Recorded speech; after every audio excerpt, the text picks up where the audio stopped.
Right after this. Who likes the movies? Sponsorship of Rustler Radio comes in part from the Barry Cinemas, the Acme, the Gem, and the Grand movie theaters in Riverton and in Lander. This week's movies are at the Acme, it's 12 strong. At the Gem, they're showing Maze Runner Death Cure, We Are All Hostiles, Jumanji, and Den of Thieves. At the Grand and Lander, they're showing Pitch Perfect 3. Reserved seat tickets along with showtimes, ratings, trailers, and descriptions are all available online at barrycinemas.com.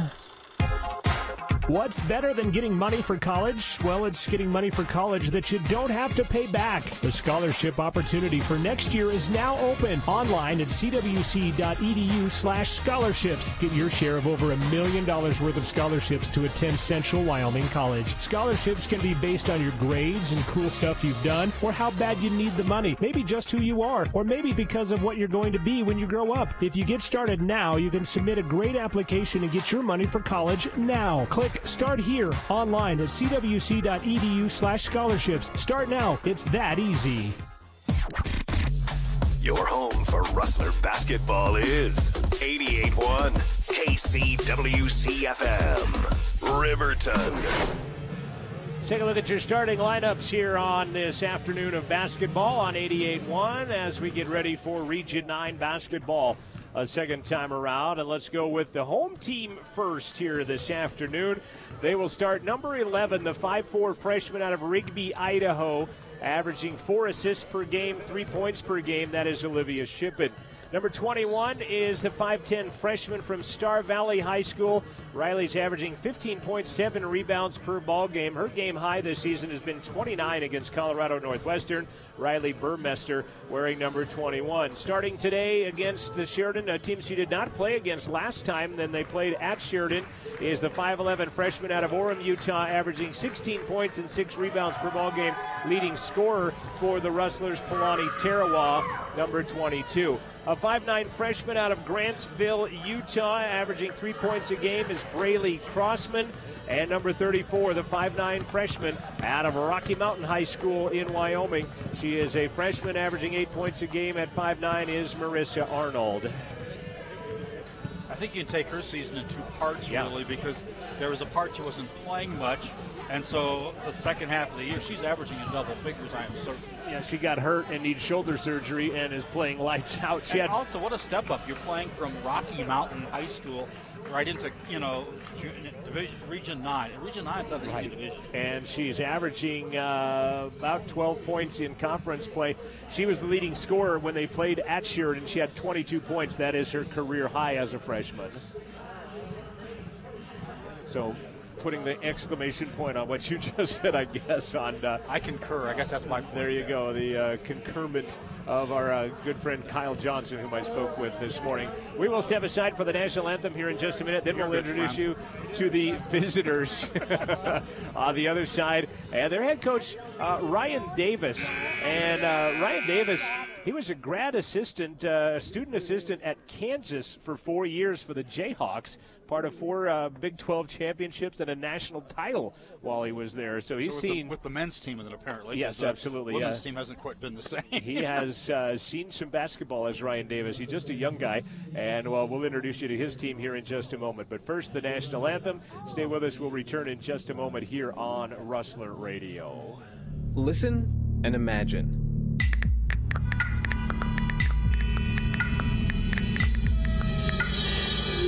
It takes 5 seconds to send a text, and for those 5 seconds, you're driving blind. Life is worth more than a text. Stay alive. Don't text and drive. Visit StopTextStopWrecks.org, a message brought to you by the National Highway Traffic Safety Administration, Project Yellow Light, Noise, and the Ad Council. What's better than getting money for college? Well, it's getting money for college that you don't have to pay back. The scholarship opportunity for next year is now open online at cwc.edu/scholarships. Get your share of over $1 million worth of scholarships to attend Central Wyoming College. Scholarships can be based on your grades and cool stuff you've done, or how bad you need the money. Maybe just who you are, or maybe because of what you're going to be when you grow up. If you get started now, you can submit a great application and get your money for college now. Click Start Here online at cwc.edu/scholarships. Start now. It's that easy.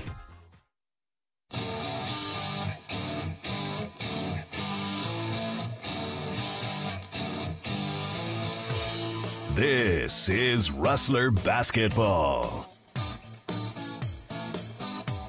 Starting lineups for the visitors as we take a look at Ryan Davis's Sheridan Lady Generals. They will start number 4, 5'7" sophomore from Gillette, Wyoming, Brooke Cargill. She played the state championship a couple of years ago and wanted a 5'7" sophomore. She's averaging 9 points per ball game, is number 4, Brooke Cargill. Lily Jex is number 5. She is a 5'8" freshman. Jex is out of Spanish Fork, Utah, averaging 7 points per ball game. Number 23 is Nora Partima.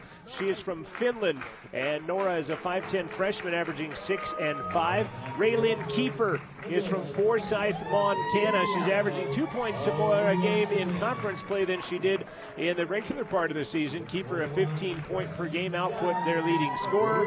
And then Cassie Hoyer, a 5'11" freshman out of Belt High School, is wearing number 33 this afternoon for Ryan Davis and his team. Cargill, Jex, Partima, Kiefer, and Hoyer, the 5 that started for the Sheridan Generals. And kind of interesting looking at their games, only 3 girls from Sheridan have played in all 22 of their ball games, and 3 of them are starters. Cargill, Jex, and Hoyer have played in all 22 games. For Central, only Megan Cranebuell and Alze Roberts have played in all of their games this season. So, of course, with the volleyball player come late, we've had injuries, obviously, throughout the year. So, and I think some people have worked their way into more playing time as well. Just about ready to get it started here. Hoyer, the assistant coach, is Taylor Cummings. She is out of Belt High School. Cassie Hoyer's dad was her high school teacher for 6th through senior year, so she was instrumental in recruiting her. Where is Belt? Up by Geyser, Great Falls area of Montana. Just on the Beltway. Yes, on the turnpike there. Nice back door off glass. Easy bucket goes in for Raylyn Kiefer on a nice pass out the top. 2-0 Sheridan. Something you don't want to do right off the bat is give up the easy buckets. Rustlers in their home whites, orange numbers, black trim. Rustlers across their front. Arnold with it, trying to get it down low to Polani. She has it on the baseline. Tarawa drives in, lost the handle a bit, and ends up into the hands of Burmester, and she's going to be fouled as she goes running down the right side of the lane. Well, perhaps going to try to make it, an attempt to get it up there. Might have drawn a shooting foul on that play. Kiefer is going to be the recipient. That'll be her first, team first. Shippen inbounds, finds Tarawa, goes through her hands. She'll glove it, put it up off glass, and missed it, and it's going to be pulled down by Lily Jex. 2-0 after one possession each. Left side, Cargill with it. Dishes it off to Kiefer, back up top. Shot from the top, Hoyer rims out. Rebound going to be snared by Marissa Arnold, and Central goes back the other way with it. Shippen with it in her hand. We're a minute old. 2-0 Sheridan out in front. Crossman up top to Tarawa. Back to Braley. Now into the hands of Burmester. Shippen, left side Arnold. Thought about a 3, doesn't. She'll have shoulder surgery. Shippen might have walked with that. She'll dish it to Tarawa, wide open with a left hand, laid off glass and in. Yeah, nice job using the rim somewhat as a protector and then going to the offside. Shippen averages 3 assists a game. There's 1 for her right there. Almost a travel there as Partima gets it. She'll lose it. First turnover of the contest. Tarawa stops at the 15-foot line. Hands it back out to Shippen. Olivia, jump pass up top to Crossman. As we are tied for the first time. Arnold finds Tarawa. Guarding her is the Finnish national player as Arnold fires for 17 and drains it. I think it was a player from Finland that burned CWC the other night in Rock Springs. Western, I think, had a gal from Finland that was hitting 3s from the fjords. Tried the back door again. That time, though, Arnold was on it, and that caused the kick save. Return by Kiefer back out to the front, and then the kick out of bounds inadvertent by Arnold. Shot clock at 15. Arnold got a piece of the inbound, and they'll go to the ground. Nope, Arnold's going to steal it from her, and Marissa's going to go the distance, fired off glass, and she's got 4 points. That's a nice play all the way around by Marissa Arnold there. Second turnover of the contest. Yes, a great hustle play with some collision there at the midcourt stripe. Up top, Cargill pump fakes on Shippen. She might have traveled with it as well. There's a three range in outside from Kiefer. She's got all 5 of Sheridan's points right now. It's 6-5, Central by 1. They have the basketball. 7:18 left to play, quarter number 1. Crossman to Polani. Tarawa turns, leans, steps, fires it off the side of the backboard, and it's rebounded by Hoyer. Just not a great look there. Back the other way, Kiefer with it now. Raylin up top to Jex. She'll point to her chin as a signal, and Partima with it. Bounces it to Cargill, shipping on her defensively. Sheridan dressed in black, their sky blue numbers and gold trim. Kiefer another 3, that's an air ball. And another rebound by Marissa Arnold, her second. And playing well is Marissa, knowing she's going to have surgery when the season's over. Nice over-under by Burmester, and she'll put it off glass and in. She will have been injured before the season and after the season, basically. Pretty much. Jex directing traffic, tells Partima to come up, now takes her to the left side. Jex bounces nice underneath to Hoyer. She'll bank it off glass and in. Another assist, that time by Jex. Great look as much as anything, seeing the look and then being able to get it through that window. Cuts the lead to 1, 6 minutes left to play, quarter number 1. 8-7 Central. Arnold up top shipping. She'll fire a 3 on the way. That one's off the back of the iron, and a good box out by Hoyer. Central 0 for 1 from three-point land now. Interesting. Olivia is somewhat reluctant to shoot typically, as we'll see a couple of new Sheridan lady generals coming in. Jex with it. Left side, Crossman on her defensively. Partima traveled with it, and that's the 3rd turnover of the ball game. And maybe the 5th travel, but... Exactly, and a couple, I think, on Central even, for that matter. We wouldn't do that. Come on. Ashley Frampton checking in. She's a 5'11 sophomore out of Australia. And also, she's come alive a few times, averaging just under double figures. Aubrey Mywald from Hardin, Montana, the 6-foot freshman in for Sheridan. Nice move by Burmester. She'll be fouled by the aforementioned Mywald, who just checked into the ball game. And Riley Burmester is going to go to the free throw line. She'll shoot a pair.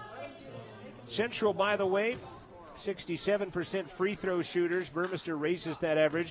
She has shot 109 free throws, most on the team. She's 69%. She hits the first. Burmy with her 3rd point of the ball game, 9-7 Central. Not sure she has the highest percentage, but she looks to be the most comfortable at the free throw line. Highest percentage. She'll get the second one to go. They have a couple of hundreds. Mariah Faber's 10 of 11 to put herself in the 90s, but as far as the most shot, Riley there. I think so, 2 for 2 would have got her over the 90%. Nice pass underneath. Batted back out to Kiefer, though, and it will go Central basketball. The CWC adjusted to that pass that they scored a layup on earlier. Should be 10-7, I do believe. There it is. Now they got it right. It's Coach Schwartz checking out that. 4th turnover on Sheridan. What did you just say? I'm surprised it took that long to get him on mic today for the first time yet. No, I was saying the pass was what they had scored on before, and CWC had adjusted to that. Midway through the first, 10-7 Central. Burmester, baseline Arnold. Won't do it. Left side shipping. She'll fire a 3. That one's going to go side of the iron. No good. Tarawa the rebound. Scoop with the right hand. That'll fall out. And back the other way come the Generals with it. Jex will set it outside. Man-to-man defense by the Rustlers. Handed back out to Kiefer. Arnold on her. Kiefer outside. 3-pointer by the Australian Frampton. No good. And Tarawa the rebound. Sheridan 1 for 3 from the land of 3. Underneath, Arnold wide open. Just got it to fall in. I'm not sure who gave the dish, but it was a nice dish. Tarawa. Nice dish by Tarawa. Polani getting the assist. And Central, their biggest lead of the game now at 5. 4:20 left to play first quarter.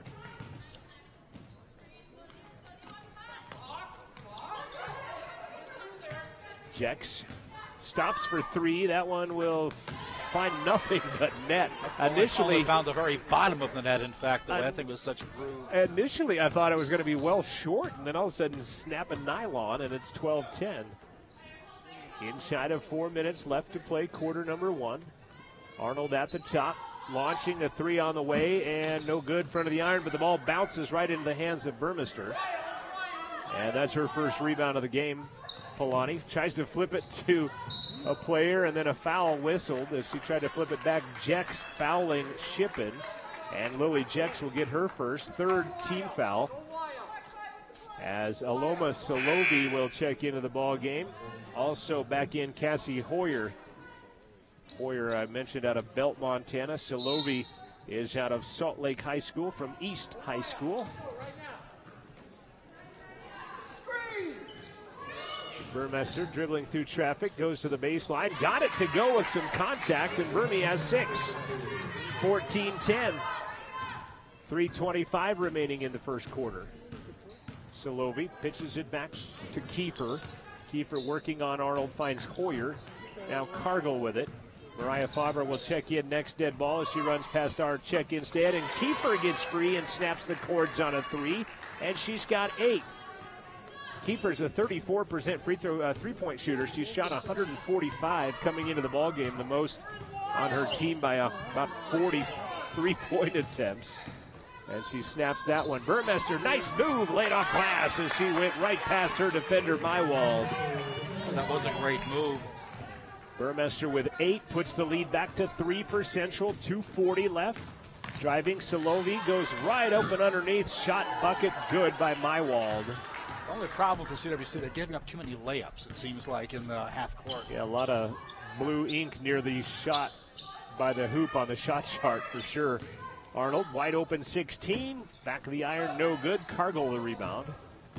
Back the other way, coming to General Central. Right now, 7 of 14 from the field, and our first foul on the Rustlers. And it's going to go against Olivia Shippen, and that'll be her first. Riley Burmester was pulling the jersey, said she wanted out of there, and she's going to get out of there. I notice she did not play a lot of minutes. Maybe it's a health thing that she's just not feeling up to par. Zay Roberts will check in along with Mariah Faber. Zay, a 6-foot freshman of West Valley City, Utah. Mariah out of Midwest Wyoming. Cargill on the inbound for 3, dropped it, and they've got back the lead. Does the Generals. Brooke Cargill for 3. And it's 18-16. Saw her do that in high school, didn't we? Definitely. I mentioned watching her in that state championship game a few years ago against, I believe, Emily Robertson and Natronas. Tarawa for 3 is good on the right side angle. Really nice about Tarawa. Plays a 4 for us, can hit the outside shot. Long 3, Kiefer, no good. Rebound, Crossman. Well, that was a long distance 3 by Kiefer. She that was time. off immediately, so that was the first time she actually followed the shot on it. Shippen running down traffic, going to get fouled at the top by Kiefer. And if so, that's her second. And it is, and that could be interesting for Coach Davis with Raylyn Kiefer as leading scorer now with 2 personal fouls and 1:38 left to play, and she will check out. Of course, they can bring in a starter now back into the ballgame in checks. Shippen inbounding, looking up top to Faber. Solovi on her defensively. Mariah goes right side angle, can't get it down, now does get it to Zay. In traffic, she'll be fouled, and Zay Roberts will go to the free throw line. Foul is going to be whistled on Jex. That is her second. They just brought her back into the ball game for the other 2 fouler, and Jex will pick up her second. Well, apparently plays a very similar game to the one she came in for. Zay, yeah, exactly. Zay will go to the free throw line. I see Cody Baumstark in the entryway from Worland High School. Now Rivered in the state championship game last year. Now plays at Sheridan College. Zay gets the first, and into the ball game for the first time, Sarah Storshaw. She is also from Australia, 5'6" sophomore. Inside of 90 seconds left to play in the first quarter. Zay, second free throw is also good. And that'll put Central up by 3, 21-18 our score. Solovi will bring it across the timeline. Good old knee brace on that left knee. She'll run past Zay, put it up with the left hand, missed it badly. Crossman the rebound. Second rebound by Braley. Tarawa working left, goes right, might have traveled with it, and she'll be called for it. And that will be the first turnover of the ball game for Central with 1:10 left to play in the first quarter. Solway, by the way, from East High School, where the original High School Musical was filmed. I wondered how long before that was actually going to get in. When I said she was, minute 10 to go. When I said she was from East High School, I expected it at that point, but you brought it in a few minutes later. We formerly had some East High School volleyball players in our original season, I believe. Solovi outside Jex. She'll travel with it and get away with it. Storshaw up top. Cargill for three. That one will not go in. And Zay with a nice physical rebound. I thought I heard some hand on skin there. Right side Crossman. Dish down low to Zay. She'll have it knocked out of her hands. It's out of her own hands, and that'll be a second turnover on Central. In fact, Darby Thomas was the player from East High School on our comeback volleyball team. Is that Zach Efron was in that? Is that correct? Well, I was that concerned with that. Left side Cargill. It was just a great cast all the way. 25 seconds left in the quarter. 19 as Zay goes in the air and gets the foul. As running right into her was Hoyer. Zay will pick up her first. Roberts her first personal. Second team foul, and at the line will go Cassie Hoyer. Sheridan, by the way, 65% free throw shooting team. Hoyer right at 50% on the season. Free throw number one is good, so by law of averages, should be ready to rebound this one, right? At her 50%, she'll miss that second one. Zay will get the rebound. The only trouble I understand when that happens, the percentages start all over after the first time, like rolling dice, for example. Tarawa thought about a three, does it. She'll drive baseline, ball through the hands of Zay Roberts. Third turnover on Central. 7 seconds left in the quarter. Cargill looking right side outside. Mywald for three is an air ball. At the end of one quarter, and Central had led by as many as 5. They lead by 2 as we go to the quarter break. Our score on Rustler Media, it is CWC 21. It's Sheridan 19. We'll return after this timeout. You're tuned to Rustler Media. Sponsorship of Rustler Basketball on 88.1 comes from Denver Air Connection, offering daily flights from Riverton Regional Airport to Sheridan and to Denver International in a 30-passenger jet. The flight features in-cabin service, and TSA check-in at Riverton is included. More information can be found at denverairconnection.com. County 10 is Fremont County's online brand and source for news and information in real time, as it is happening. Connecting our community like never before, County 10 is proud to support Central Wyoming College and Rustler Athletics. County 10, connecting our community. It's always on at county10.com. Media coverage of Rustler Athletics is sponsored in part by Wyoming Wireless, providing smartphones, mobile devices, and wireless service. They are a Verizon authorized retailer. Product brands include Apple, Motorola, Samsung, and more. With 18 locations across Wyoming, including 2 in Riverton, 1 on Main Street in downtown, and the other on North Federal Boulevard. They also have locations in Lander and Thermopolis and online at wyowireless.com. Next home games for the Rustlers will be Wednesday, when both teams will host Northwest in Region 9 play. After that, they'll wrap up the road portion of their schedule with games on the road at Gillette and Casper. They'll finish the season with 3 home games, February 17th, 19th, and 24th. Listen live right here, and as always, click on the Rustler Radio Facebook page for links to watch all games home and away online. Look how important all those games coming up seem to be for the guys in particular.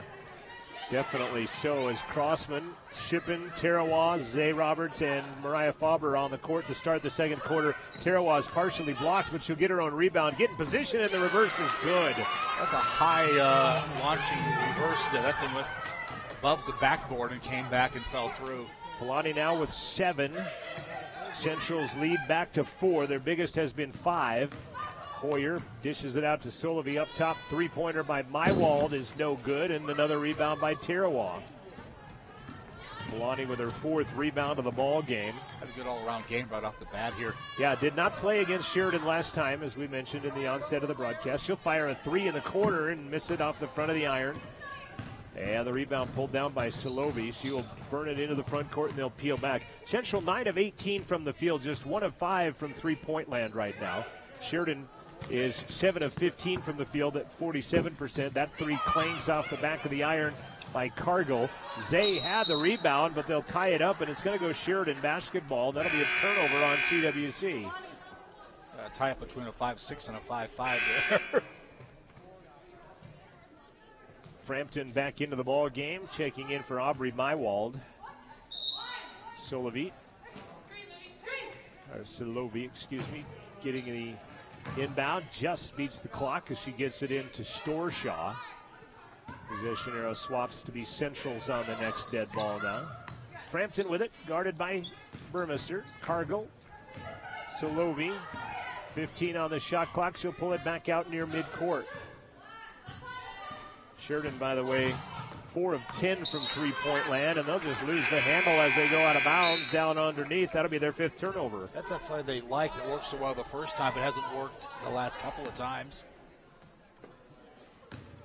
Hartema back into the ball game. Nora from Finland, number 23, and we'll see a new player in next dead ball for Sheridan. Crossman down low. Zay, right-hand leaner, no good. Frampton the rebound. Back the other way quickly. Hartema for 3 off the mark as it goes to the right side, and it's rebounded by Crossman. I could tell that online just the way it left from our angle. Faber cross court. Burmester turnaround underneath. Shot for 6. No good. Zay battles the rebound. Gets it back. Good job by Roberts. 4th rebound by Roberts. Baseline. Burmester leans in. Right-hand runner is good. Riley has the first to double figures. She's got 10. Interesting. She missed getting Faber an assist on the first one, but Faber gets the assist on the second one there after she missed the one just previous. Rustlers' largest lead of the ball game now. They lead by 6. Rejected by Crossman. Taken away by Braley. Nice defense.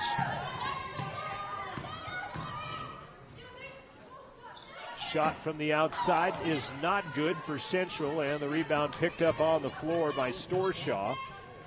She'll get it back at the top. Faber and her grill defensively.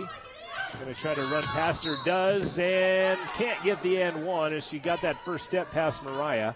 And Faber will pick up the first personal of the second quarter. And to the line on that as Tarawa is going to come back into the ball game. Sarah Storshaw to the stripe.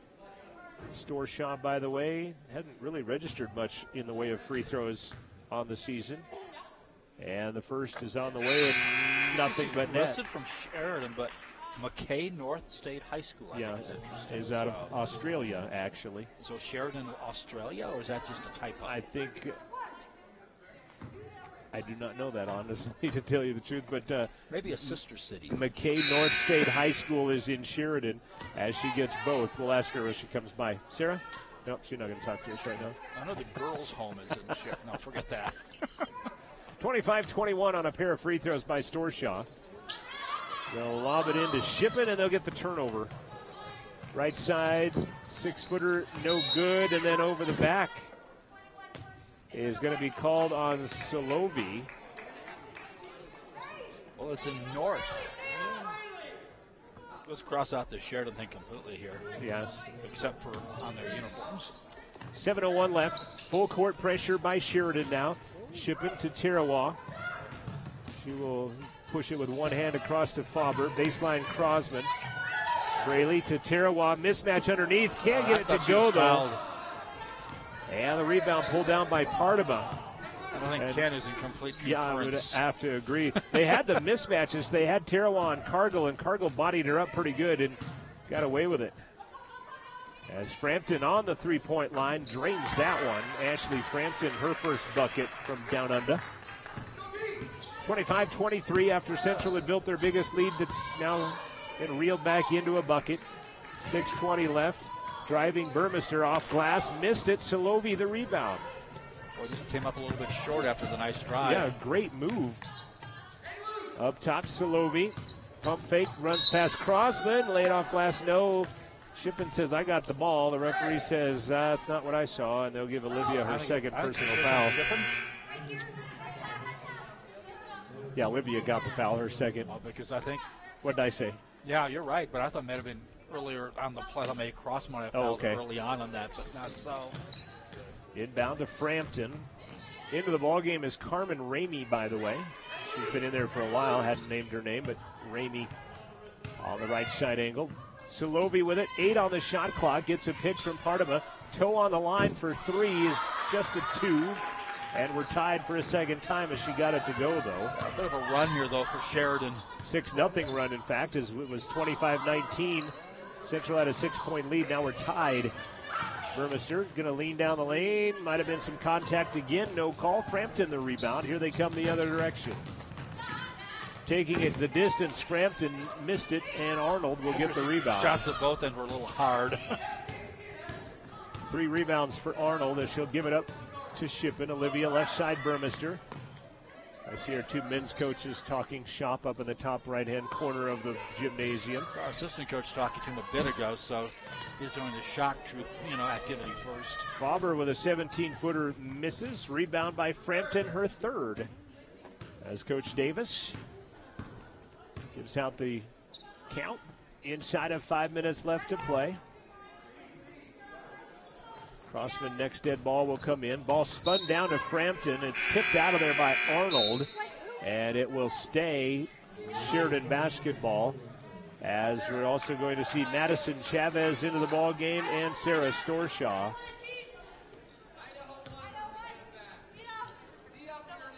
.450 left to play. Cargo will trigger the inbound. She'll get it into Frampton up top to Chavez. Left side lob wide open underneath Partima. Good help defense by Arnold, but Partima got it to fly over the top of her. It's been an 8-0 run now by Sheridan. Probably best of just to turn around, and she was wide open, but by the time she hesitated, she had covered, but she still made the basket. 8-0 run by Sheridan has them up by a bucket. Trying to equalize, and a foul on Frampton is going to send Tarawa to the line. Frampton will pick up her second team foul of the quarter. Aggressive offense bringing out that foul. Lonnie Tarawa, 68% free throw shooter on the season. Her game high has been 34. That was a road game at LCCC when she did 34 points. She will get the first one here. Polani 8 points. Crowd mic's picking up kind of a fuller tone tonight, by the way. I did some tweaking. Did some tweaking on it as Polani gets the second one. Got to work on an equalizer coming through the board. Yeah, I retaped one of them. That was the tweak. It has nothing to do with the audio quality, but the stability. Nice move by Faber. He tips it away, but then they'll just give it right back. So we'll trade turnovers, and then one more turnover. This time Polani Tarawa ends up with it. 7 turnovers on Sheridan. Arnold in traffic throws it away. Another turnover. So they'll say over and back, or was there a tip on that? I didn't think it was tipped. I didn't think so either, but. And so now we'll go 7 turnovers apiece. Coach Schwartz we still in concurrence with him earlier, but this time we're dropping out. I was in questioning concurrence. I said, was that a tip first? And I said no. And I agreed. I concurred at that point. You agreed when you didn't know. I agreed on second evaluation. Partima almost lost it, and they do finally lose it. I was amazed they could keep it in play at that end. So we've had 5 turnovers in rapid succession here. 8 for Sheridan, 7 for Central for the game. We're knotted up at 27 apiece. 3:50 left to play in the first half of basketball. The second half of the Region 9 getting started today. Tarawa underneath, spins for 6, partial block again. She got her own rebound. That's no good. Rebound Crossman. That one's no good, but she'll go to the line. Good stick-to-itiveness by the Rustlers. They had 3 underneath the basket battling for it. Well, they have out-rebounded a number of teams right now, out-rebounding Sheridan 19-12 unofficially in this ball game. That foul went against Brooke Cargill, her first. At the line, Crossman 3 is back of the iron, no good. Rayleigh with 5 rebounds, trying to get in the books in the scoring column and break a 27-all tie.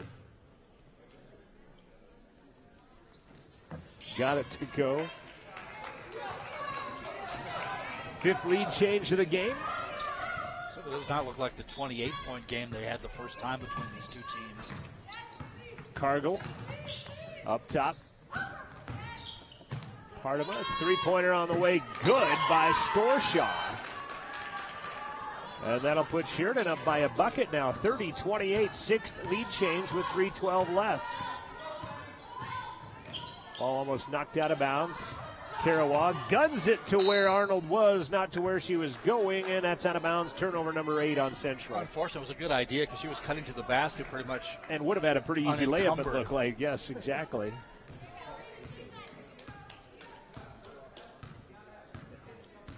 Storshaw will bring it across the timeline, working on Faber. Flips it out to Partima to go into the paint. Chavez, left side, running pass, shot good with some contact underneath. Storshaw, Bert Faber, and then went over the top of Arnold. That might have been the right call, actually. I think Arnold might have got there a little late. So 4-point Sheridan lead, I think, is their biggest now of the ball game. Now, you don't want to go into a bigger, deficit than this after you played this well in the first half. Arnold's shot no good. Frampton, another rebounder, fourth. This is some danger time, I think, for CWC.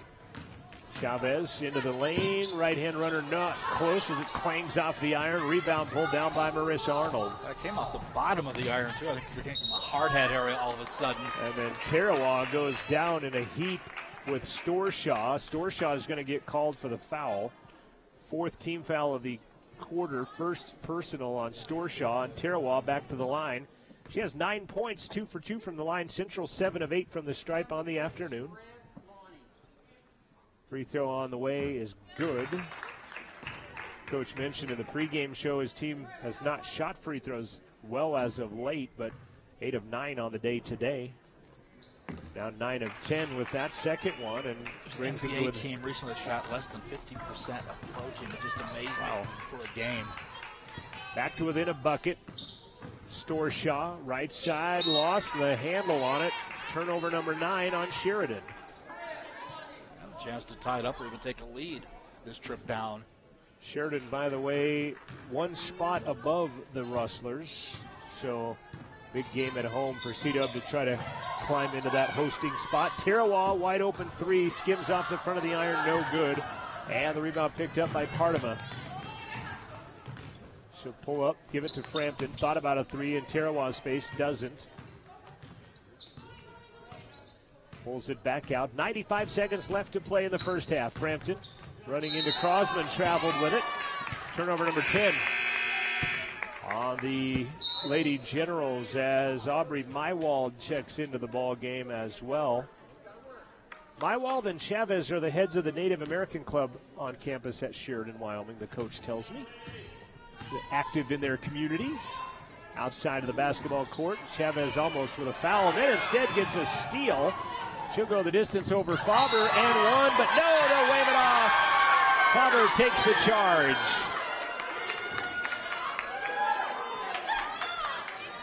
You don't see a player typically grin as much as Mariah did after he'd been, hit by a bulldozer like he was hammered there. Big play by Mariah Faber. She draws the charge. Getting a lot more playing time as of late. Underneath, Burmester runs around her man, and a blocking foul will be called on Mywald. Interesting, because she'd actually beat the player there to still get the blocking call after she's already. In fact, it might have been better had the foul not been called because she's about to shoot a layup.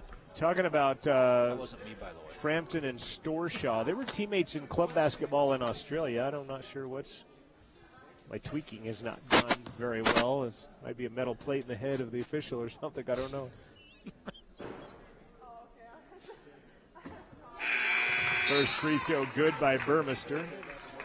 Interesting, too. You see these Australian players. Remember, we were using Australian players in the early years, both guys and gals, when we brought the sports back. Nicholson, also Leah Lenegro.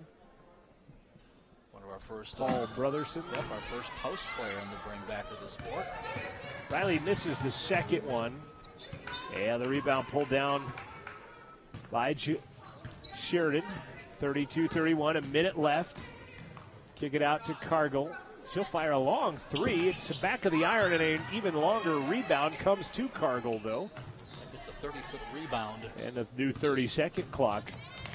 And a blocking foul on Burmester as they collided. I almost thought for a second it was going to be an offensive foul, but they do not go that way.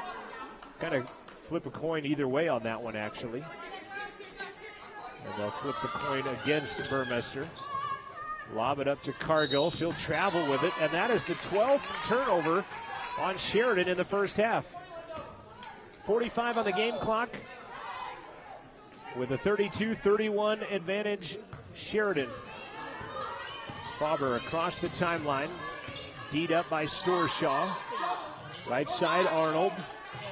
Tarawa is going to get it at the high post. Puts it on the ground, drives through the lane, fires for six, missed it, but a foul is going to be called. And they're going to go to Polani for 2 free throws. I think 2 free throws because of the penalty, not because of the shot, however. Cassie Hoyer gets The foul, yeah, either way it's going to be 2, as that is their because he came after the shot. 7th team foul, and Polani cannot hit the first. 10 of 13 now. Shot clock is dead for the first half. At the line, good, and we're tied. Tie would be good for CWC right here. Definitely. Full court pressure by Central with 25 seconds left. Chavez in the backcourt. They will beat the clock by a couple of seconds and now set up shop with 19 left to play in the first half. Tied at 32 apiece. Cargill up top to Storshaw. Storshaw flips it out. Three-pointer on the way. Short. Chavez climbing over Tarawa, and they're going to give the rebound to the Generals. Well, I thought she kind of climbed up Tarawa's back with 5.5 left. Sheridan has it. Lob up top, Chavez. He'll hoist a long three. Not like necessary. Like it was desperation time. That's desperation time. And Crossman with a rebound, tries to throw it from three-quarter court. And that is how the first half will end. Nothing decided. Central led 21-19 at the end of the first quarter. Sheridan outscores Central 13-11 in the second. And we are tied at 32s as we go to the half. Our halftime guest will be our athletic director. That'll be Steve Barlow. We'll talk to him about the new video board you might see above us and behind us. Also going to talk about the Rustler 400 reverse raffle, and also going to talk about our status of some soccer action that is going on. So our athletic director, Steve Barlow, will join us here in just a minute. This is the Third Base Sports Bar halftime show. We're tied at 32 apiece here on Rustler Radio. Again, this is the halftime show. It is brought to you by the Third Base Sports Bar on North Federal Boulevard in Riverton. Coverage of CWC Sports on Rustler Media is brought to you in part by the Third Base Sports Bar, offering the NFL Sunday Ticket, college football, UFC fights, and more sports on 6 different TVs. There is also foosball and darts, along with appetizers and your favorite beverage. Your last stop before home, the Third Base Sports Bar on North Federal in Riverton. Support of the sports broadcasts on the radio comes from the restaurants of the Wind River Casino, offering a weekend buffet. The Thursday through Saturday buffet is from 9 until noon with something for everyone. Sunday brunch is all about breakfast and goes from 10 a.m. to 2 p.m. with a Sunday dinner buffet from 3 to 7. The buffet at the Buffalo Restaurant inside the Wind River Hotel and Casino, just south of Riverton on Highway 789. See more online at windriverhotelandcasino.com.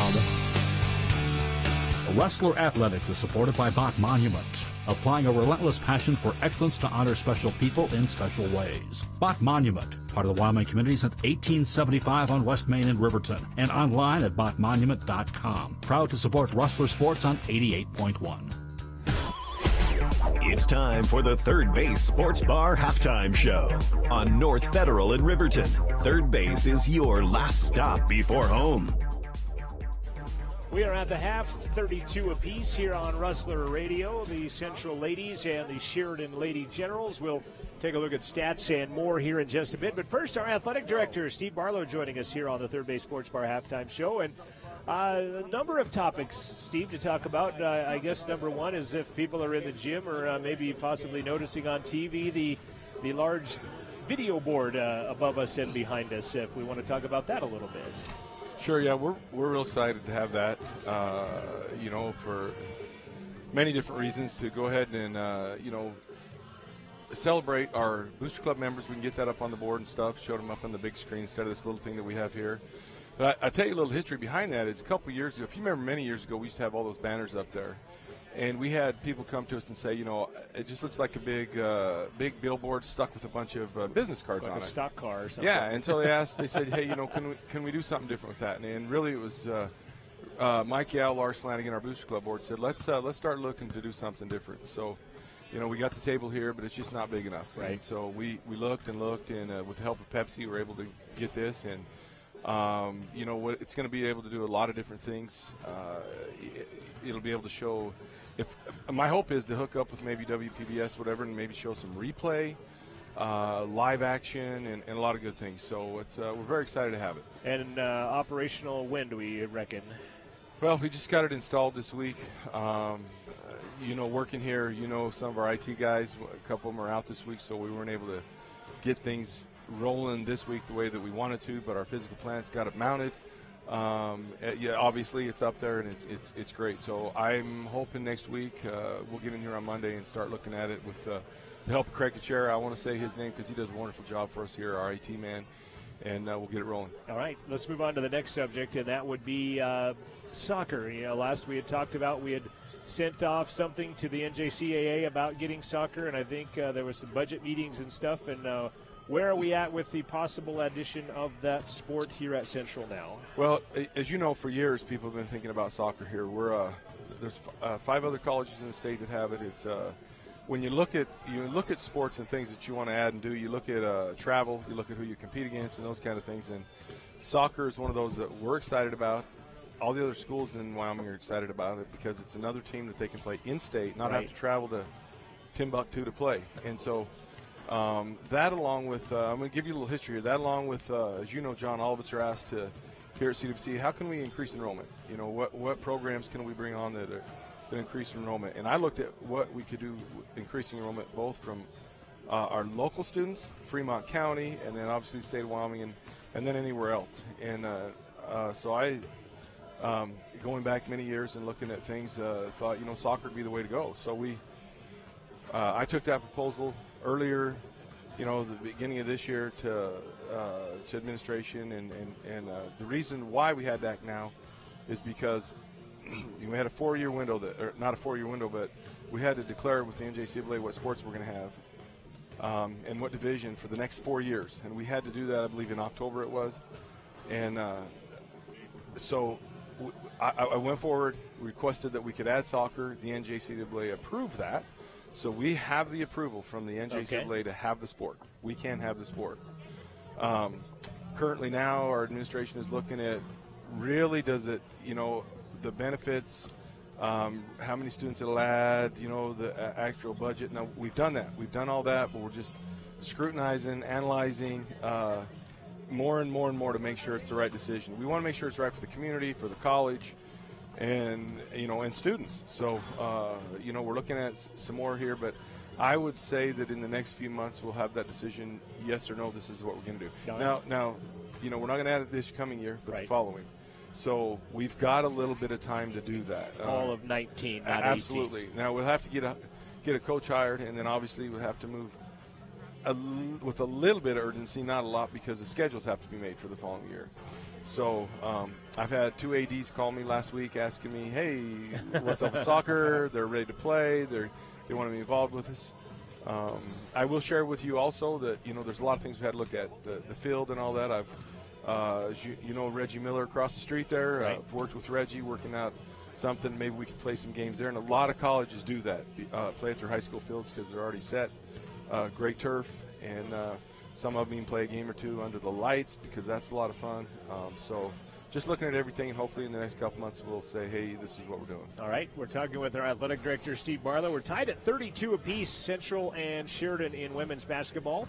And last topic we'll talk about, and I think it's grown in popularity, and I believe this is our 3rd annual, the Rustler 400. And I think I've seen a lot of people talking about how much fun they had last year, and the Rustler 400 getting ready to crank up again.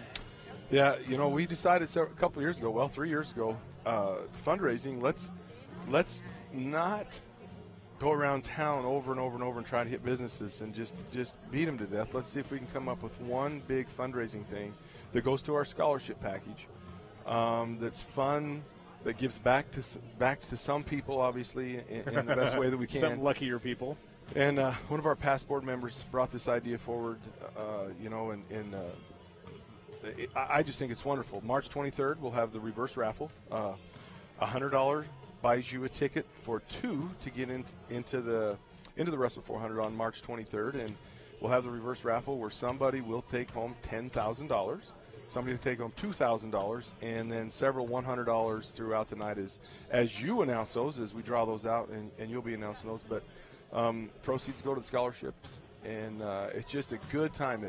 You know, as you fun night. Yes, last year, you know, our board really thought about let's really make it more fun, so we did a little golf putting, the free throw shooting, I think. Yeah, and the trivia game. I just think it was a lot of fun. Yes, a lot of fun. So you do not have to be present to win. So If you can't make it, buy a ticket. You can still win a possible $10,000. $100 donation. They can buy those online, I think, at cwc.edu/Rustler400.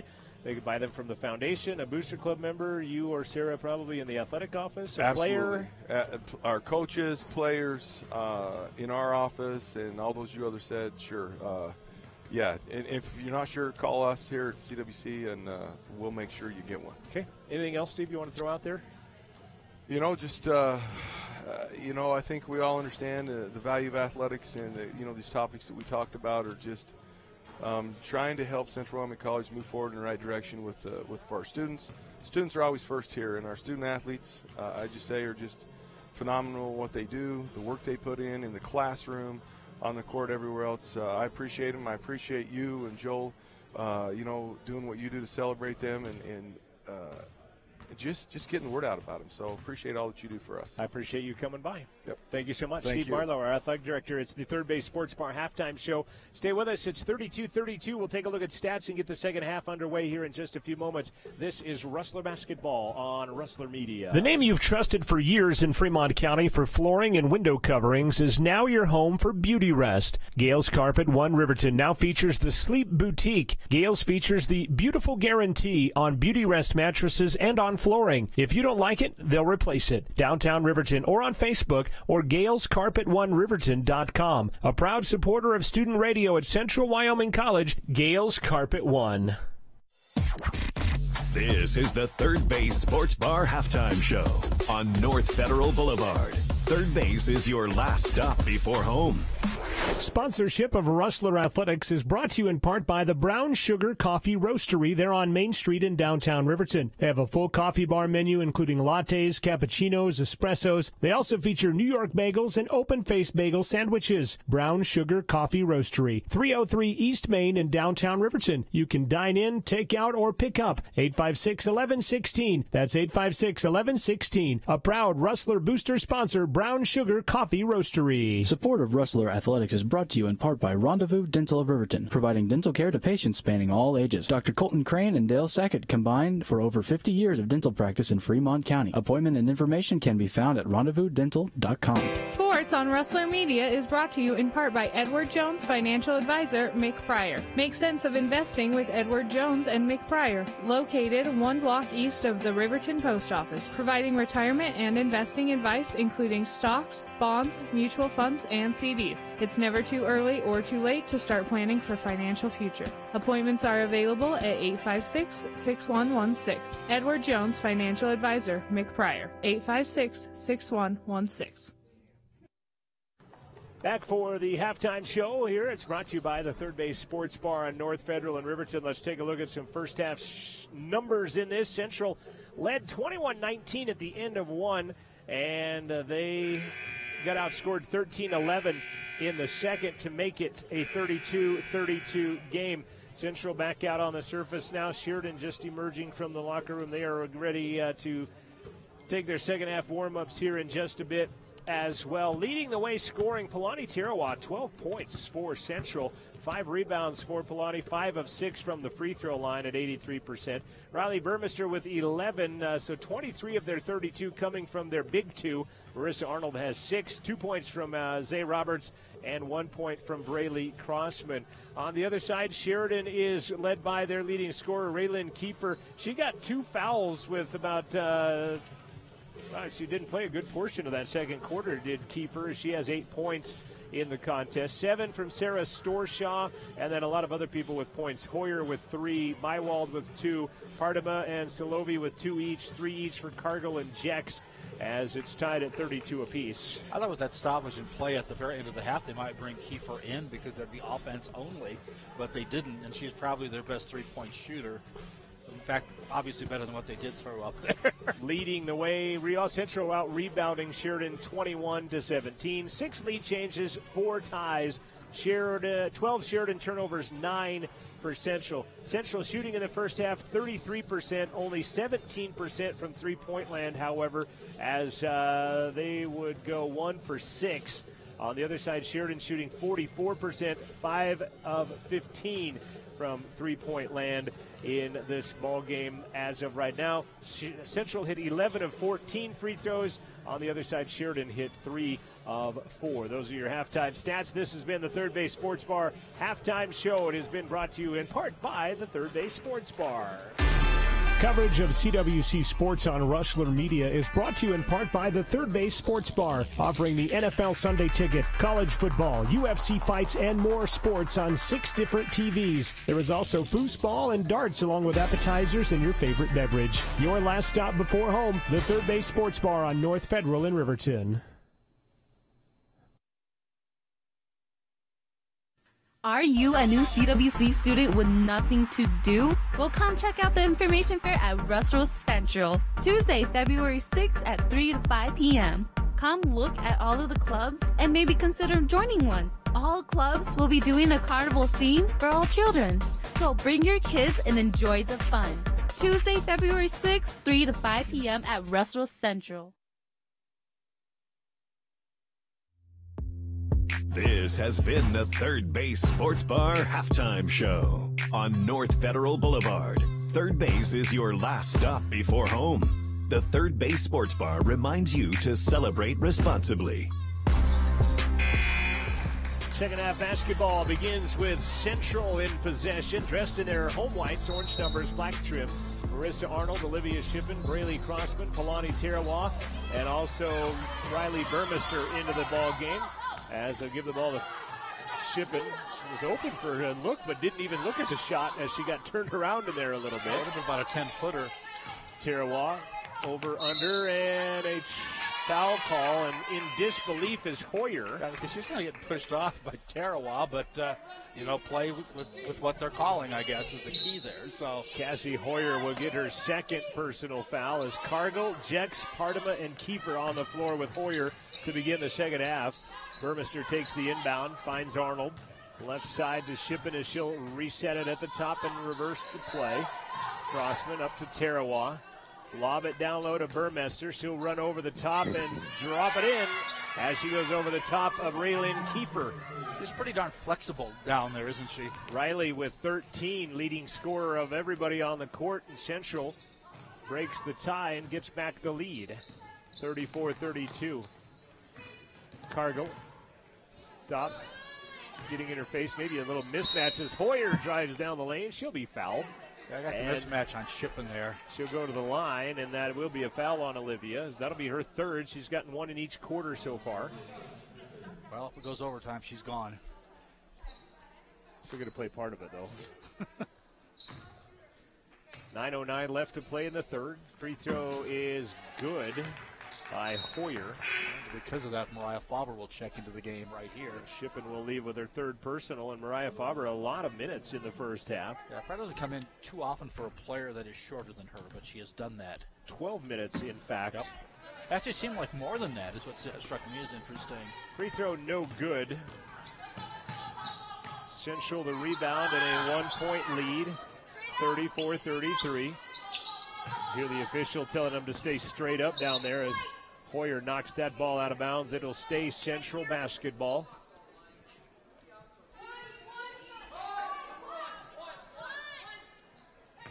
Faber will trigger it inbound. Outside of Faber and Roberts, they're the only two as that ball's tapped into the hands of Burmester and out of bounds again by Hoyer. And here's a bit of a problem, I think. When you have your very shortest player you've got in your lineup having to inbound the ball at the baseline where you can't move. Faber again looking, dishes to Crossman. Boy, that sounded kind of horrific under there with the slapping and the screaming. And 8 on the shot clock as they'll give it to Burmester. Tried to go to Burmester. It goes to the ground. It's going to be a tie-up, and that'll be a turnover Central as it'll go Sheridan on the arrow. First turnover of the second half, 10th turnover of the game for Central with 8:42 left to play in the third. A 1-point C-Dub lead, 34-33. CWC's biggest win of the season, probably the last couple of seasons, was that game against Gillette. I think if you were to win this game, that would probably be about the same. Right. Checks baseline, gets rejected by Burmester and fouled by Riley. In fact, I think one of the great wins CWC has had since they brought back basketball was a win over Sheridan with Tawny Robinson on that team. Coach that CWC beat here with Cheryl Stauffenberg's squad about year 4 or 5, I'm guessing. Jex free throw, no good. Don't you have that roster in your bag somewhere?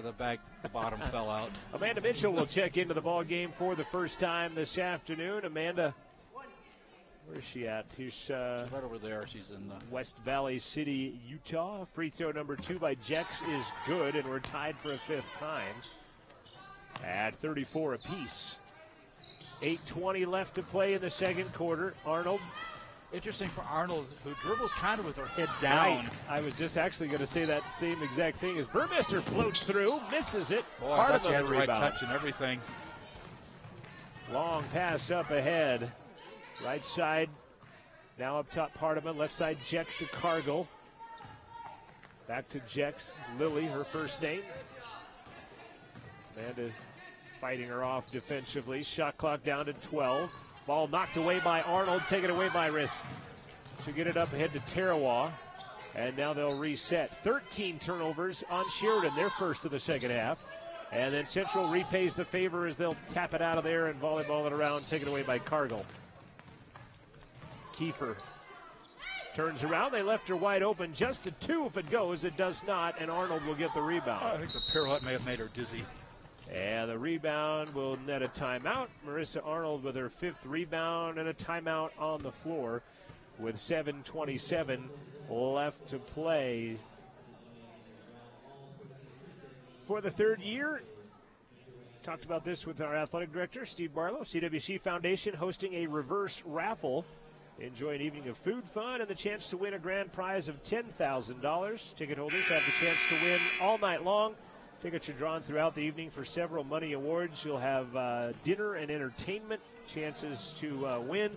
Only 400 tickets will be sold. And I know you're getting one and I'm getting one, so there's 398 left. So we know who will be 399th and 400th. Probably. Well, if you're 400th, you win the 10,000. In reverse. Yeah, exactly. All proceeds benefit student athletic scholarships. You can check out more at cwc.edu/Rustler400. A great fundraiser. It's a fun night of entertainment here at Rustler Gym. again, by the way? I am emceeing again, so outside of that, it'll still be fun. So our bribes in order here at this point. I have no control over the drawing of the names. Tarawa on the low block spins, rejected by Hoyer, taken away by Hoyer. Nice job by Cassie. Interesting, I've not seen the student athletes selling tickets as she like to have in the past. And then an offensive foul is going to be whistled on Lily Jex as she ran into Burmester. I thought she might have traveled before she got to that because she was kind of befuddled with her. Then I thought she traveled before that happened. She's the first of 3 personal fouls on the Sheridan side, Shippen with 3 on the Rustler side. Jex will come out as Solovi will check into the ball game. I think both are their point guards, respectively. I think, though, they kind of use 2 swing guards for Sheridan. It's been a blistering second half so far. It's 2-2 in the first 3.5 minutes, and then a foul from behind on Partima is going to be her first personal. 3rd team foul on Sheridan. That was sarcasm? A touch. Full gym last night for Lander Riverton girls and boys game. Both Riverton squads. It, partly because they've been not in the county so little this year. Landers only had 1 game. Off glass, Tarawa good. You want to resume and your Riverton thought? had that was their first home game of the year. I see one Grady Heflin in the crowd. He was just at an Oklahoma City Thunder game the other night, actually. Long wave by Cargill for 3, no good. And Solovi sprints through the pack and gets the rebound. The Denver one where they won 127-124, that one? Long 3, no good. Turnaround, and that's no good. And now a foul on Amanda Mitchell coming in. Wow. She looked befuddled by the call, I think. They're going to give it on Amanda. That'll be her first 3rd team foul. Also, her folks across the way look befuddled as well. I'm not sure which one he went to be honest with you, but my son on Snapchat picked that up. So free throw good by Hoyer. And yes, I do have Snapchat, but I'm not Snap friends with Grady, unfortunately. Oh. I'm not cool enough. But Grady, a player here last year. His second one, no good, but a rebound by Storshaw. This is about the third time we've seen him this year, I think, at a game, isn't it? So 1 point Central lead, 36-35. 2 of 5 free throws right now for Sheridan in this second stanza. Kiefer, their leading scorer, has 8, all of it in the first quarter. She's got the ball. She'll drive the lane and score. Oh, a nice deft touch there. And now it's the 8th lead change to Sheridan with a 1 point advantage, 37-36. Faber spins into the front court, gives the ball to Mitchell. Grissa, 15-foot, no good. Rebound snatched and then taken away by Burmester. And she'll take it the distance and score it. Boy, Riley not to be denied. As she just took that ball right out of the hands. She rustled it from Kiefer. All I can say is I think she's quicker than she appears, I guess, because she's always getting the baseline when she wants. Kiefer into the paint.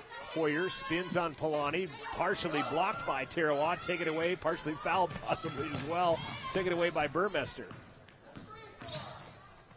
Outside, wrist for 15. Arnold's shot, no good. Rebound Solovi. I think she's the one from East High School, I believe, in Salt Lake. Central with a 1 point advantage. Storshaw working on Faber. Nice down the lane, and a blocking foul underneath is going to be called on Marissa Arnold. Well, she got bailed out, really, because she had nowhere to go, and I think if you hadn't, she would have simply gone out of bounds eventually. I'm going to correct myself. It is not on wrist. It's going to be on Amanda Mitchell, her second, as Zay Roberts will check into the ball game, and we've got a timeout on the floor. Your CWC Student Senate will host a Super Bowl party for CW students and staff tomorrow, 4 o'clock in the food court. Rustler Rodeo hosting a little Rustlers Day. That'll be February 10th at the Equine Center. It'll be 9 to 11 for all kids of all ages. Learn rodeo, roping, riding, tying, and more. And then Rodeo hosting their Booster Club banquet later that night, February 10th. At the fairgrounds, it's free to kids Saturday, 9 to 11. The banquet, you can purchase tickets through the CWC Foundation or rodeo athletes as well. We could go to that Super Bowl party, you know. We could. Chris couldn't, but we could. He doesn't have a valid student ID. Does look pretty sad over there. It is also Athletic Training Month. Adam Simon, the athletic trainer for Fremont Therapy, putting on a 5K. That'll be March 24th at Centennial Park. Proceeds go to buying AEDs and emergency equipment for schools in the need in Athletic Training Month. I stopped over at Fremont Therapy in Lander when it was that month a couple of years ago. Want to know if there were prizes to be given away. They said no. I left. Storshaw at the line. Free throw good. We're tied for a 6th time in the ball game. 6-6 the quarter score. It's 38-38. Second free throw, nothing but net. And we'll have our 10th lead change. 39-38. Generals by 1. 4:45 left. Faber almost travels and instead throws it away. And is pulled out of the air by Frampton. The Australian will take it out to the right side. She'll find Storshaw, her former teammate in club ball. Hardema shot from one of the fjords, no good. And Burmester with a rebound. There's fjords in Australia, too? Finland. Oh. Hardema from Finland. That would be the one that I was referring to, shooting that three. Zay in the paint, right-hand floater, left it short, got her own rebound. A little harder that time, no good, and she'll go to the line. Interesting, the first one was short, the second one definitely not short. She made up for it, didn't she? 50. Somewhere in between, we got it. Somewhere in there, and that foul is going to go against Frampton, her second personal, 4th team foul, so they'll shoot the remaining fouls of the 4:14 mark of the quarter as Zay free throws short, no good. Ramey back in, as well as Mywald, as Frampton and Kiefer will sit. And we're going to put another player on the line, but they gave her the ball too fast, so Storshaw couldn't get in there, and Zay snaps the cords on that free throw. She's got 3, and it brings us tied for a 7th time. 39 apiece, 4:10 left to play in the third quarter of basketball. You know, both of them had a chance to, they made some, fairly easy shots, have a 10-point lead at this point, I think, either side. Solovi guarded by Burmester. Obviously a switch, because that would not be her typical matchup, I don't believe. Inside of 4, and the shot clock down to 6. Three-pointer, Solovi, good. Boy, really didn't set her feet that well, but she righted herself enough to snap the cords on that one. I think she was solo-hitting over the mismatch there and just was able to launch. Right side, outside, Burmester. Riley penetrates, left side Faber. Live down low to Zay in traffic. She'll be fouled as she tries to scoot it out. And they'll be shooting 2. Zay will go to shoot 2. I actually think she wasted a dribble there. I think that she just turned and shot. She would have caught less traffic, but she does draw the foul, though. Ramey will go to the line. Central on the day, 12 of 16 from the line.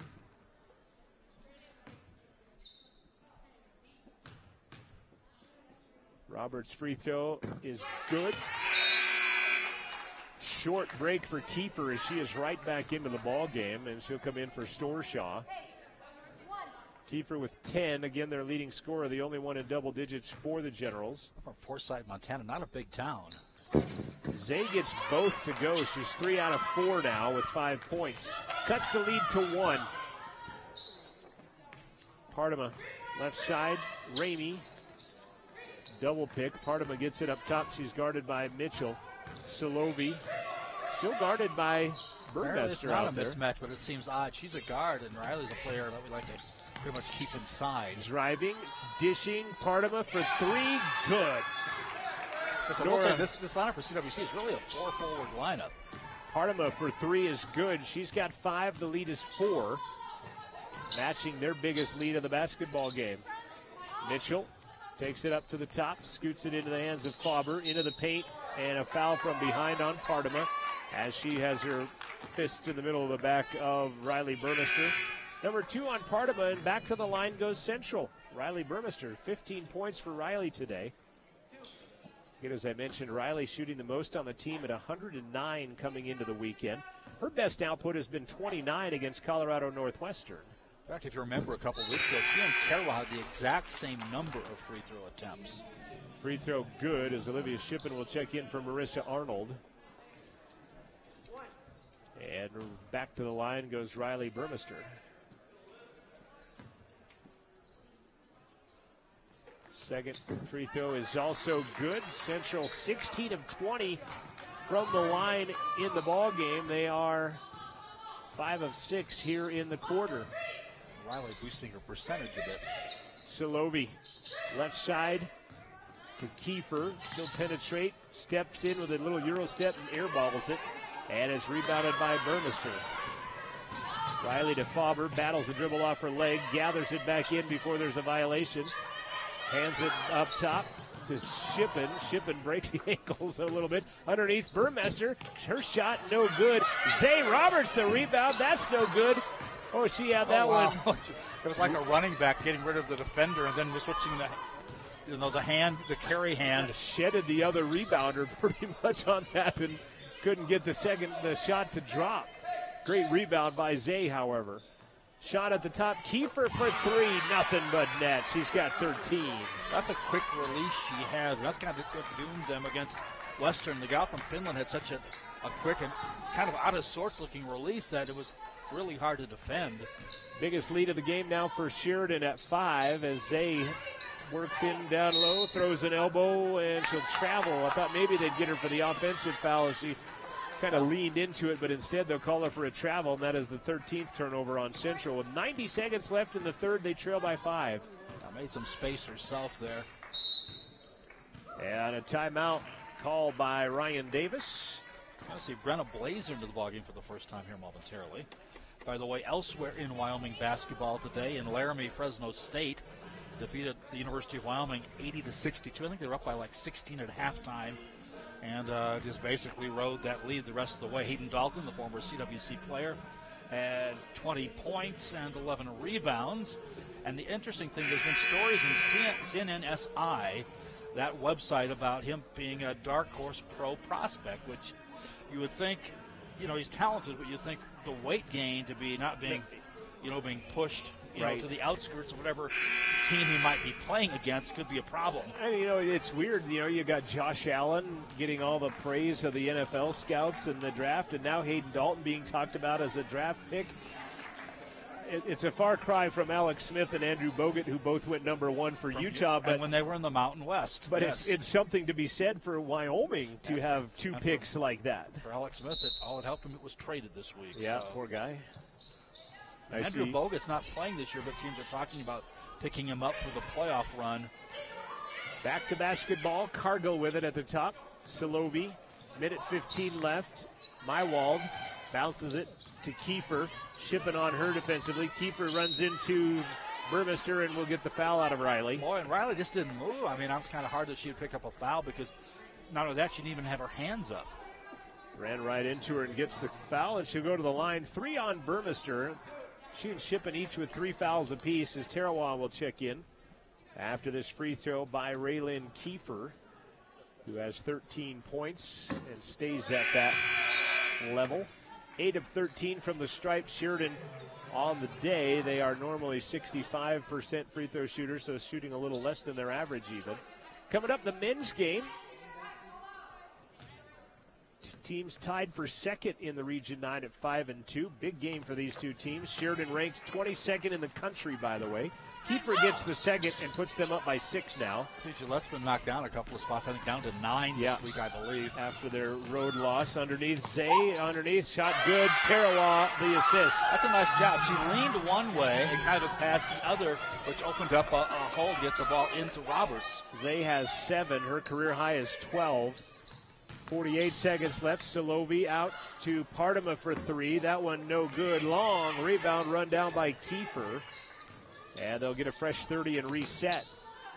37 seconds left. Shot no good. Zay Roberts the rebound. Roberts has muscled down some boards in the time she's been out there. Right, she hasn't played a whole lot of minutes, but she has 7 points and 7 rebounds. Boy, she rifles that one. It almost took Shippen's head off, and her 3 is going to be an air ball, and then we'll get a foul away from the basketball on Partima, and that's going to send either Tarawa or Zay Roberts to the line. That's kind of a call you see in high school mostly, where you're screening a play. You don't see it called a whole lot at this level. Partima will pick up her 3rd personal foul. And at the line, Palani Tarawa. Boy, poor Olivia's shot was not even close as she let that one fly from 3-point line. Tarawa gets the free throw. She's got 15, cuts the lead to 3. Olivia still shook up from that pass she got. Might have been. The John Elway 5-footer. Or Josh Allen 5-footer. 19 seconds left. I thought Central would pick up full court pressure, but they don't. Shot clock gone. Now 12. Salovi guarded by Tarawa. They'll go 4 low, it looks like. Now set a pick at the top. Salovi with 7. Gives it to Cargill. She'll be blocked. And then Shippen ends up with it, and that's how the half will, the quarter rather, will end. Boy, good block by Tarawa. And it is a 2-point game. Sheridan outscoring Central 17-15. Neither team has outscored the other one by more than 2 in the quarter. Central had 21-19 in the first. They get outscored by 2 in the next 2 to trail. Last 2 quarters, Sheridan has outscored them by 2. Tied it at half, take a 2-point lead into the 4th. Sounds like a storybook problem. I've got some problems myself, so we'll take a timeout. We'll come back.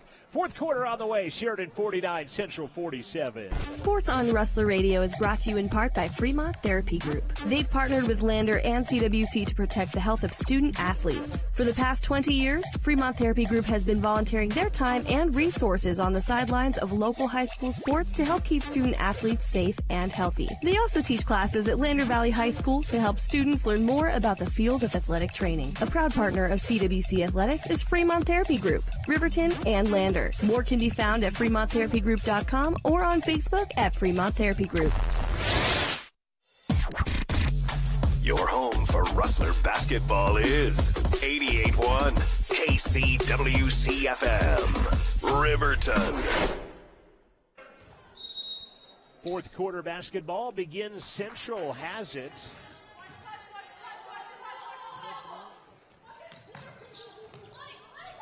They trail by 2. Tarawa to try to tie. Can't. Salovi the rebound. And back the other way they'll go. Sheridan a 2-point lead. Kiefer Dishes out Cargill for a long three. That one's off the side of the iron. Tapped back up and almost went in. And Shalovi ends up with it. And they'll reset. At the top, long three on the way. Mywald, that's no good. And then a rebound and one. Cargill. Boy, you can hear the slaps at the mic as Cargill got the rebound and puts it back up and in. And the foul is going to be whistled on Brenna Blazer into the ball game here in the second half. And that one hurts too because you played almost a minute worth of defense. They get the rebound the first time. You get the missed three, the rebound there, then a possible three-point play the old-fashioned way. Jex. Back ironed it there. Mitchell gets the rebound. Long three. Good. Brenna Blazer. And a net stays up, so they'll call a quick timeout. The refs will. Which is interesting. We've seen that stoppage in some games and not in others. Right. I think it's when they notice. Well, they've not noticed it in a few of the ones they've done then. 51-50. Van Halen album from back in the day. Score 51-50 here as Kiefer goes down the lane. She'll be fouled by Shippen, I think. It's going to be 4 on Liv. And it is.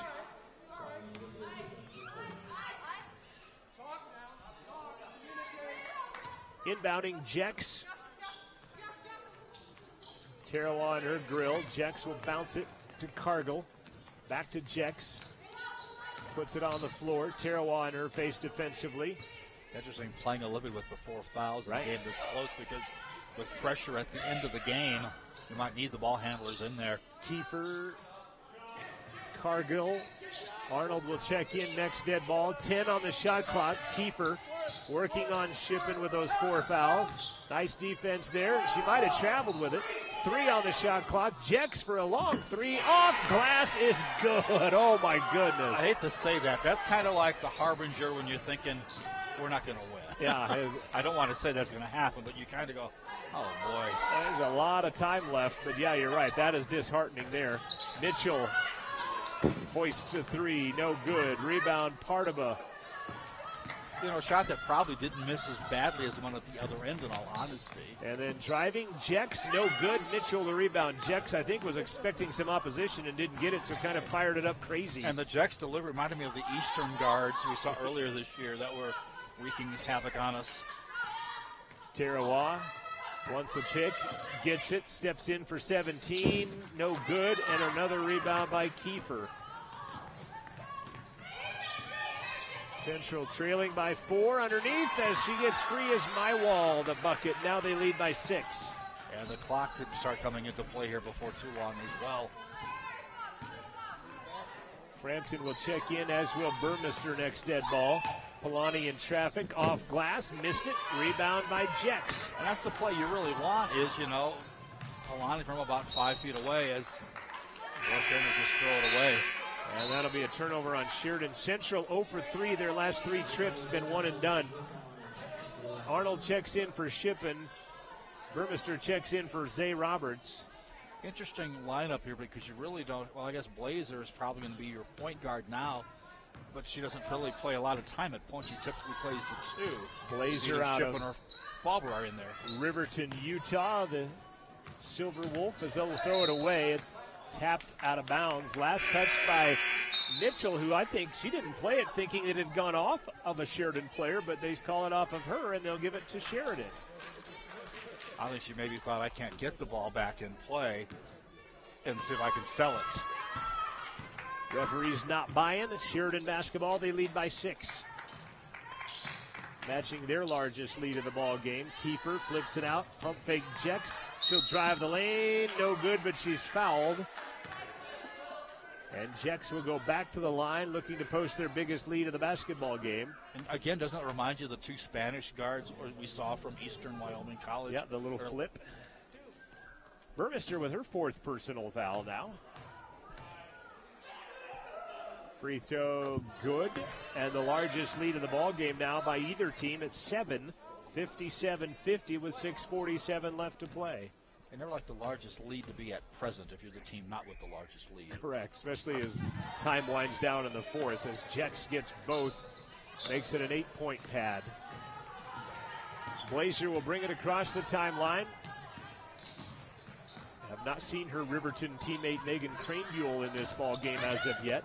Rissa goes baseline, partially blocked. Central 0 for 5 these trips down the floor, their last 5 trips now. A number of empty possessions for CWC, but they do get the missed shot on that end from the Australian. Underneath, Burmester, no good. It goes out of bounds. It'll be a foul on Marissa Arnold instead.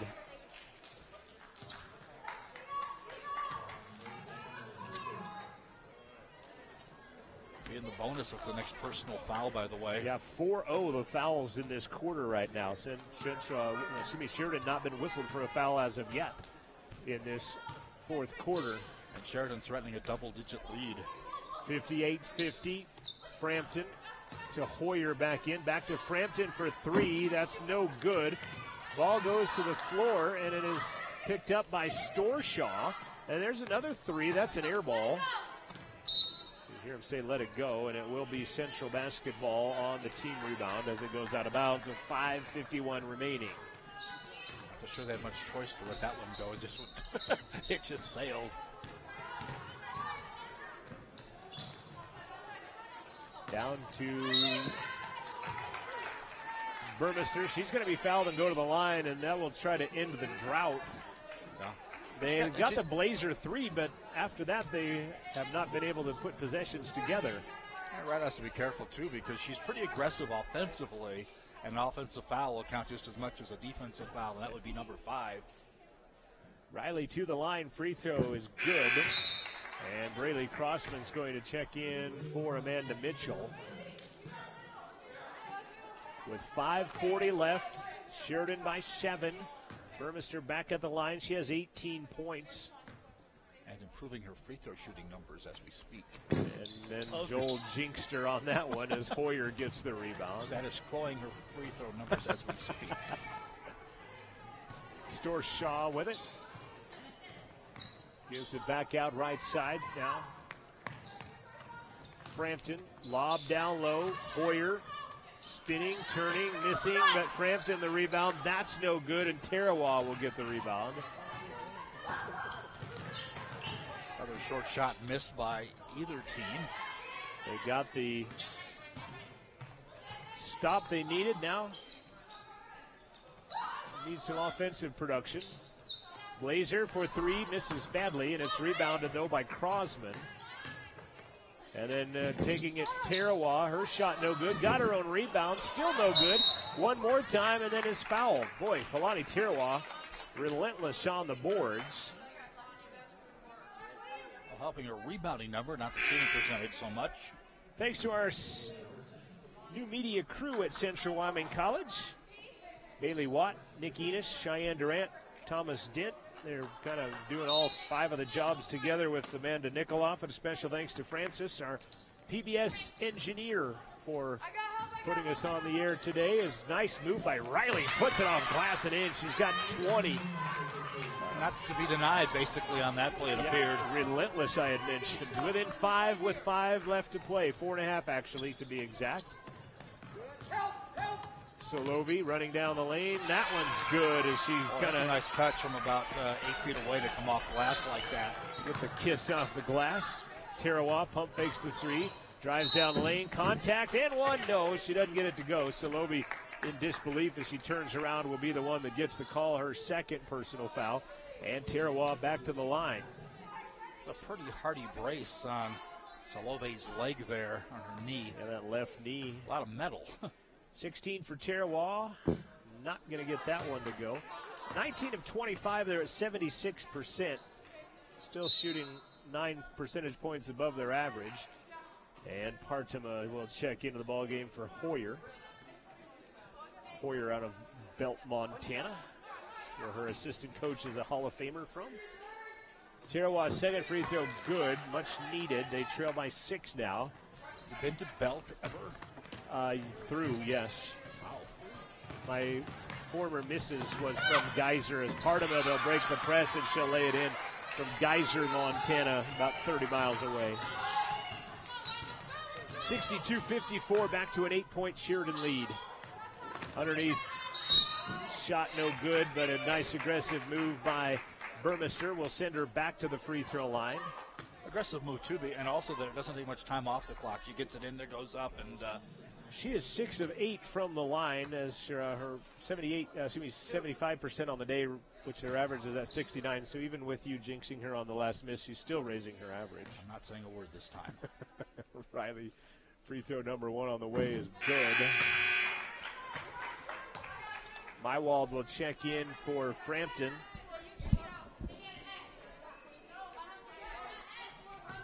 Four minutes left to play in the contest. Men's game will be coming up next here on 88.1. Second one good as well.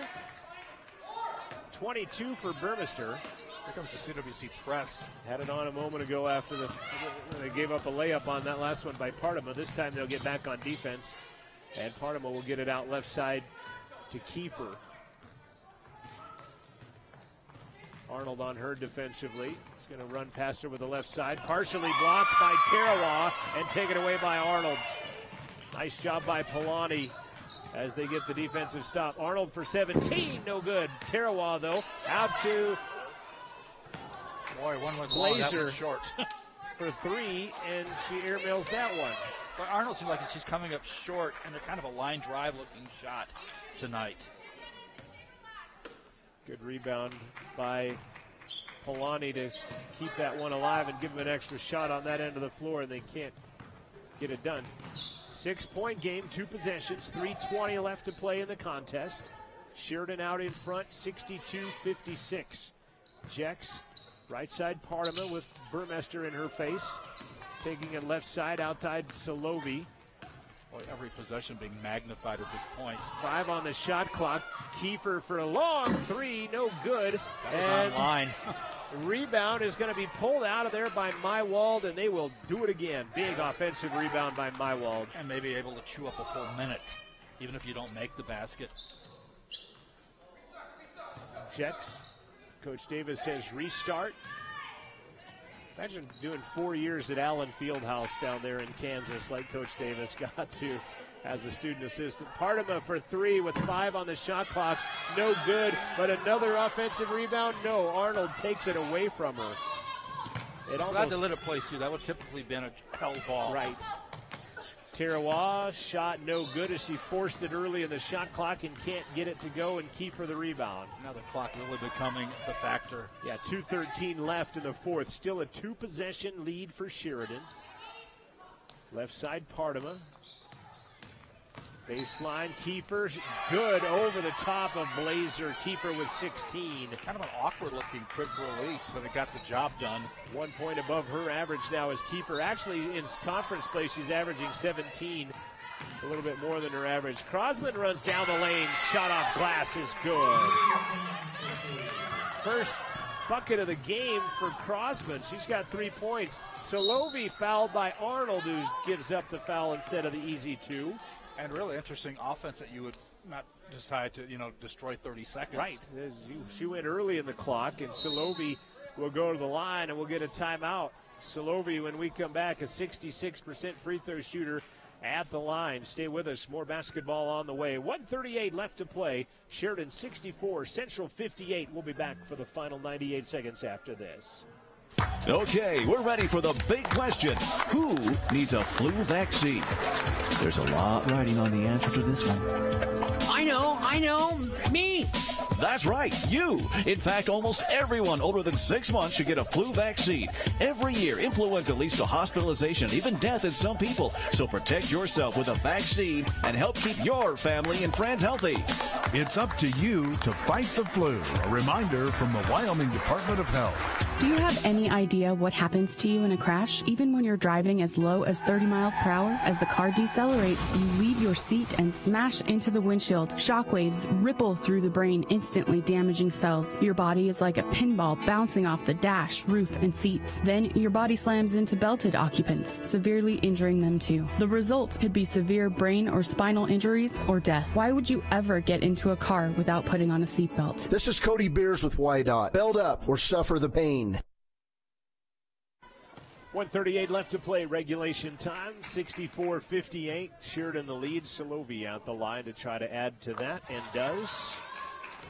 Boy, quick release even on the free throw. She has 8. Only one in double figures is Kiefer for them right now, and that one's no good. Polani Tirawa, the rebound. Good job by Polani, because that rebound came long and she had to, reach back to snag it. Right side, Burmester traveled with the basketball, and that'll be a turnover. And we're dead even in turnovers at 15 apiece.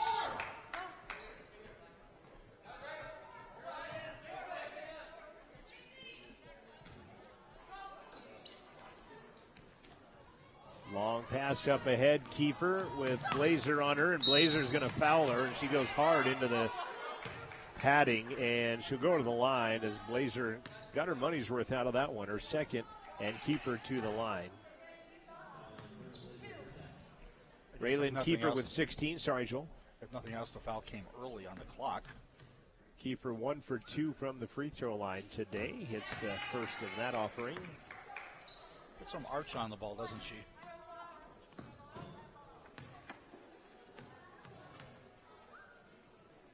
Second one is no good, and then another offensive rebound basically to Mywald as that one stays Sheridan basketball. We're talking about turnovers, but I think the second chances have probably been as big as anything. Rebounding has pretty well evened out, 43-41 in favor. Coach Davis says 10 seconds left, so I imagine they'll burn another 10 on the shot clock before attacking the basket. Minute 8 left to play, an 8-point Sheridan lead. Solovi pushing off of Tirawa. Pardema.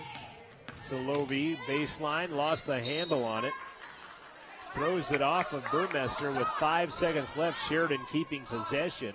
I'm surprised they'll allow a timeout. You don't call a timeout. You don't have a play ran. 22nd ranked team in the country getting ready to play your Rustlers here in a minute. That's a 3 that's an air ball, and it's rebounded by Burmester. Basically a 4. Tirawa lined up a 3, no good. Rebound by Mywald.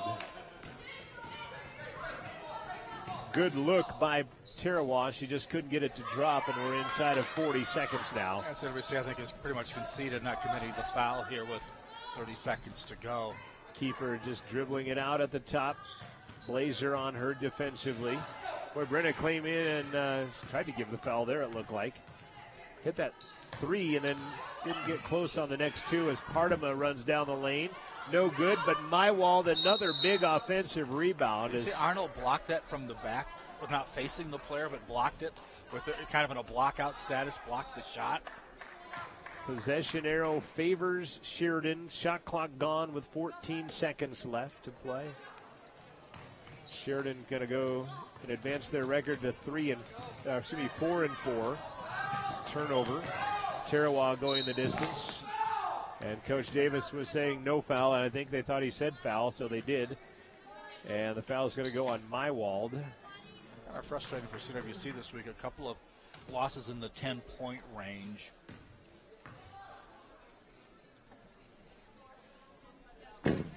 Tirawa cannot hit the free throw. She has 17 today.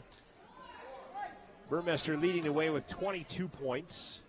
Second one also no good. And the rebound by Pardema. And that's going to wrap this ball game up. Don't even have to cross midcourt, and they don't, and that's the ball game. 66-58 as Sheridan outscored Central by 6 in the fourth quarter. Outscored them by 8 in the second half, and that's what they win by as they led they were tied 32 apiece at halftime in this ball game. And Central will drop to 2-6 in Region 9 play, while the Generals now 4-4 in Region 9 basketball. And that is what it is for the ladies. 66-58 Sheridan, the victors. Your Quick Hitter Ticket postgame show will be coming up here in just a couple of minutes. You've been listening to Rustler Basketball on 88.1, and we'll be back after this timeout. This has been Rustler Basketball on Rustler Media. I have the tickets. I'm wearing my favorite UW hoodie. The car's gassed up. The game is just a few hours away, and we're ready for some basketball. Wait a minute. It's snowing outside. We should probably leave earlier. This winter, when you're leaving for the next game, be prepared. Take it slow. Have an emergency kit. Check your tires, and let someone know where you're headed. Remember, when there's ice and snow, take it slow. Download WYDOT's 511 Road and Travel Information app at wyoroad.info. That's WYOROAD.info. This message brought to you by WYDOT. County 10 is Fremont County's online brand and source for news and information in real time, as it is happening. Connecting our community like never before, County 10 is proud to support Central Wyoming College and Rustler Athletics. County 10, connecting our community. It's always on at county10.com. Sponsorship of Rustler Basketball on 88.1 comes from Denver Air Connection, offering daily flights from Riverton Regional Airport to Sheridan and to Denver International in a 30-passenger jet. The flight features in-cabin service, and TSA check-in at Riverton is included. More information can be found at denverairconnection.com.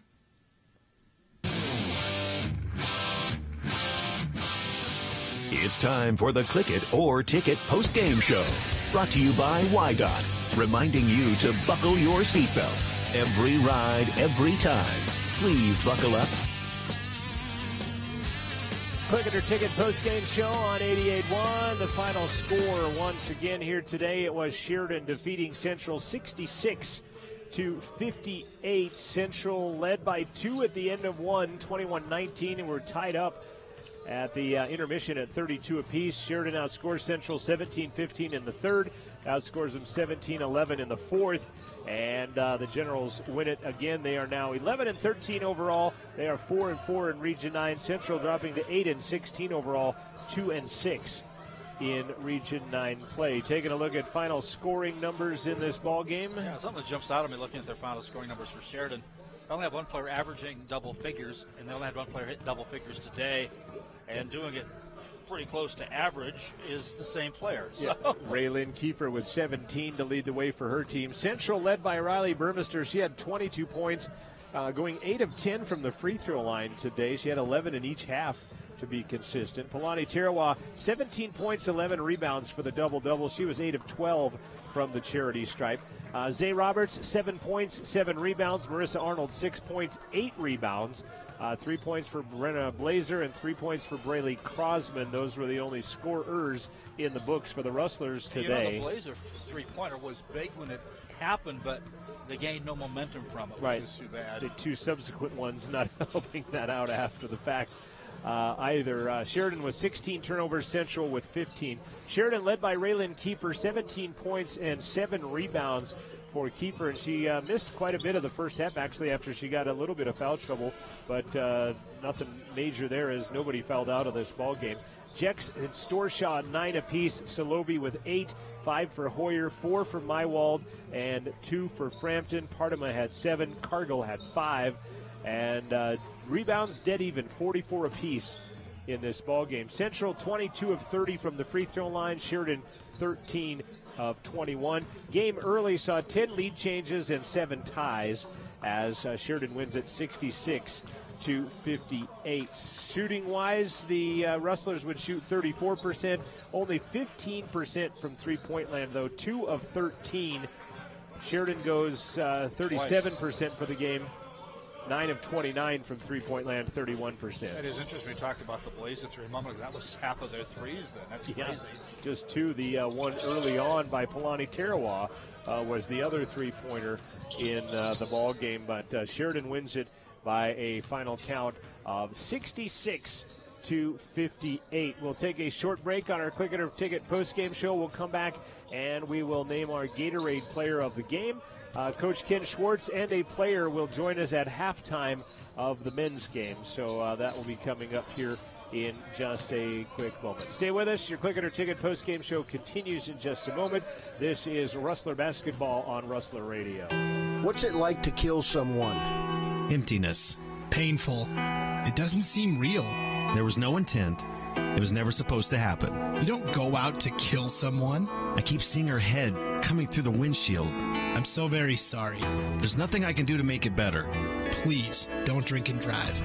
It doesn't change the fact that I'm a killer. This is Cody Beers with YDOT. A killer is a killer. Never, ever drink and drive. What's better than getting money for college? Well, it's getting money for college that you don't have to pay back. The scholarship opportunity for next year is now open online at cwc.edu/scholarships. Get your share of over $1 million worth of scholarships to attend Central Wyoming College. Scholarships can be based on your grades and cool stuff you've done, or how bad you need the money. Maybe just who you are, or maybe because of what you're going to be when you grow up. If you get started now, you can submit a great application and get your money for college now. Click Start Here online at cwc.edu/scholarships. Start now. It's that easy.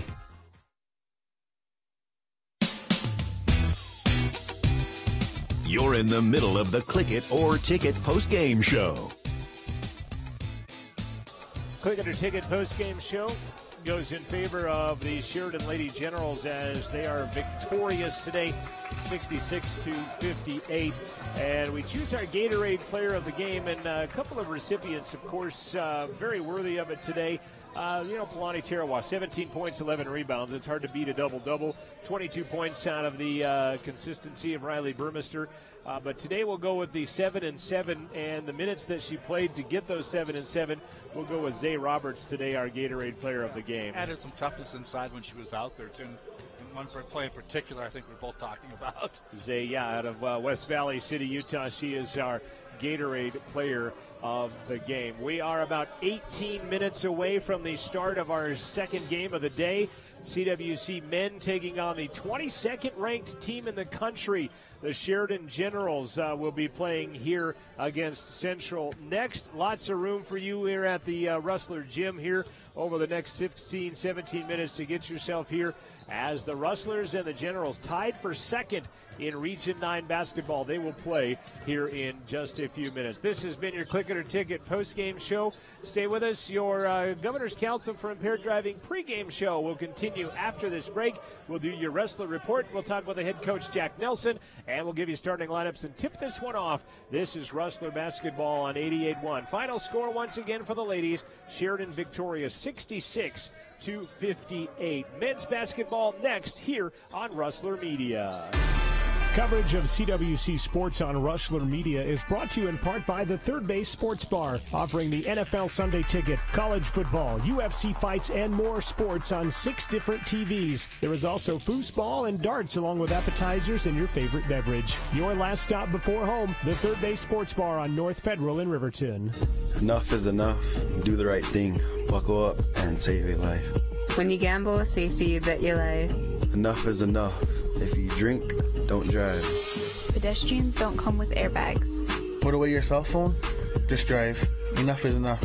Pedestrians are not a hood ornament. This is Howard Brown with the Wind River Tribal Council Department of Transportation. Enough is enough. Drive safe. Paid for with Tribal Transportation Program safety funds. Have you been thinking about going to Central Wyoming College? Come check us out at Discover Day on February 28th. Come experience being a Rustler through campus tours, interactive group activities, and by visiting with students and instructors.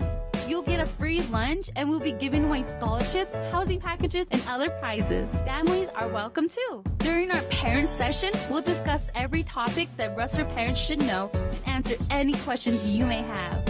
Sign up today at cwc.edu/discover.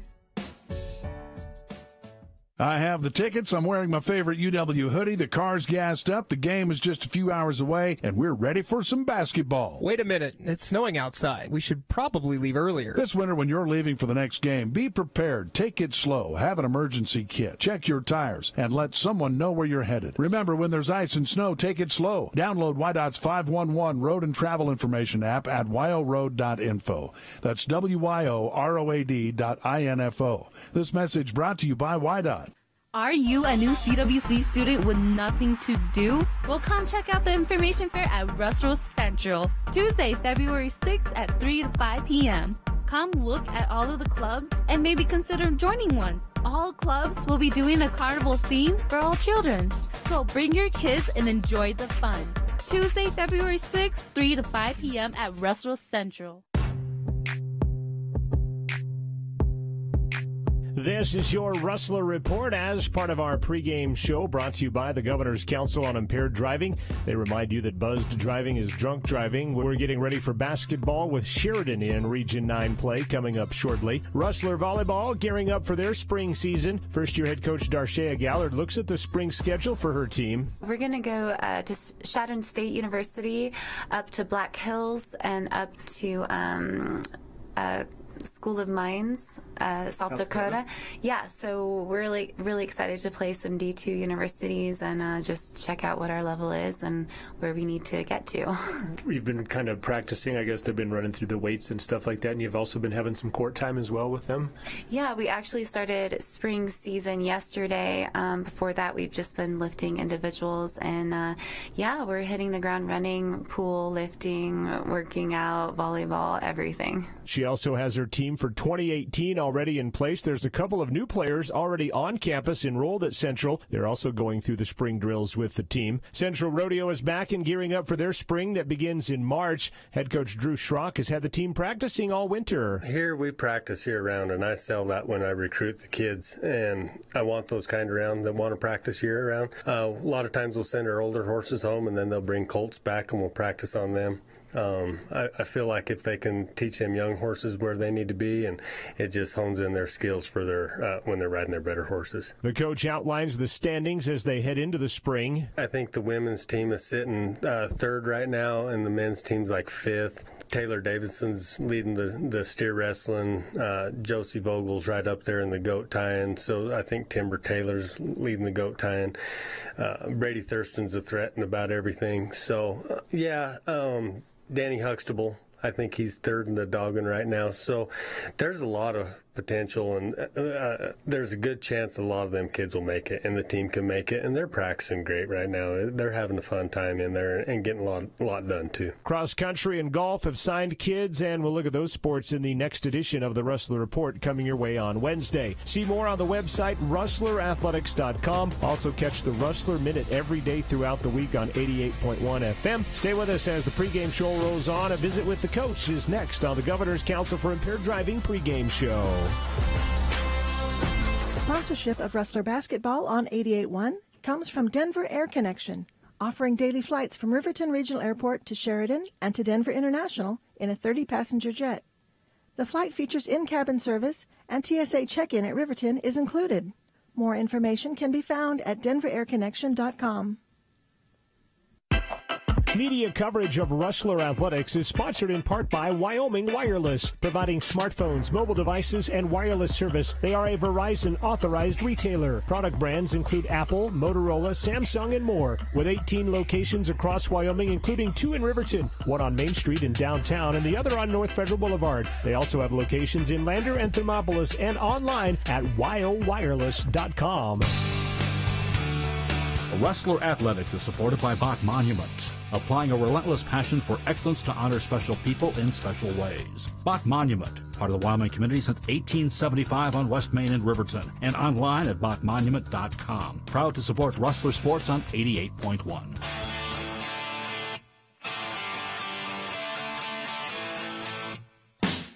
Back to the pregame show on Rustler Radio, brought to you by the Governor's Council on Impaired Driving, reminding you that buzz driving is drunk driving.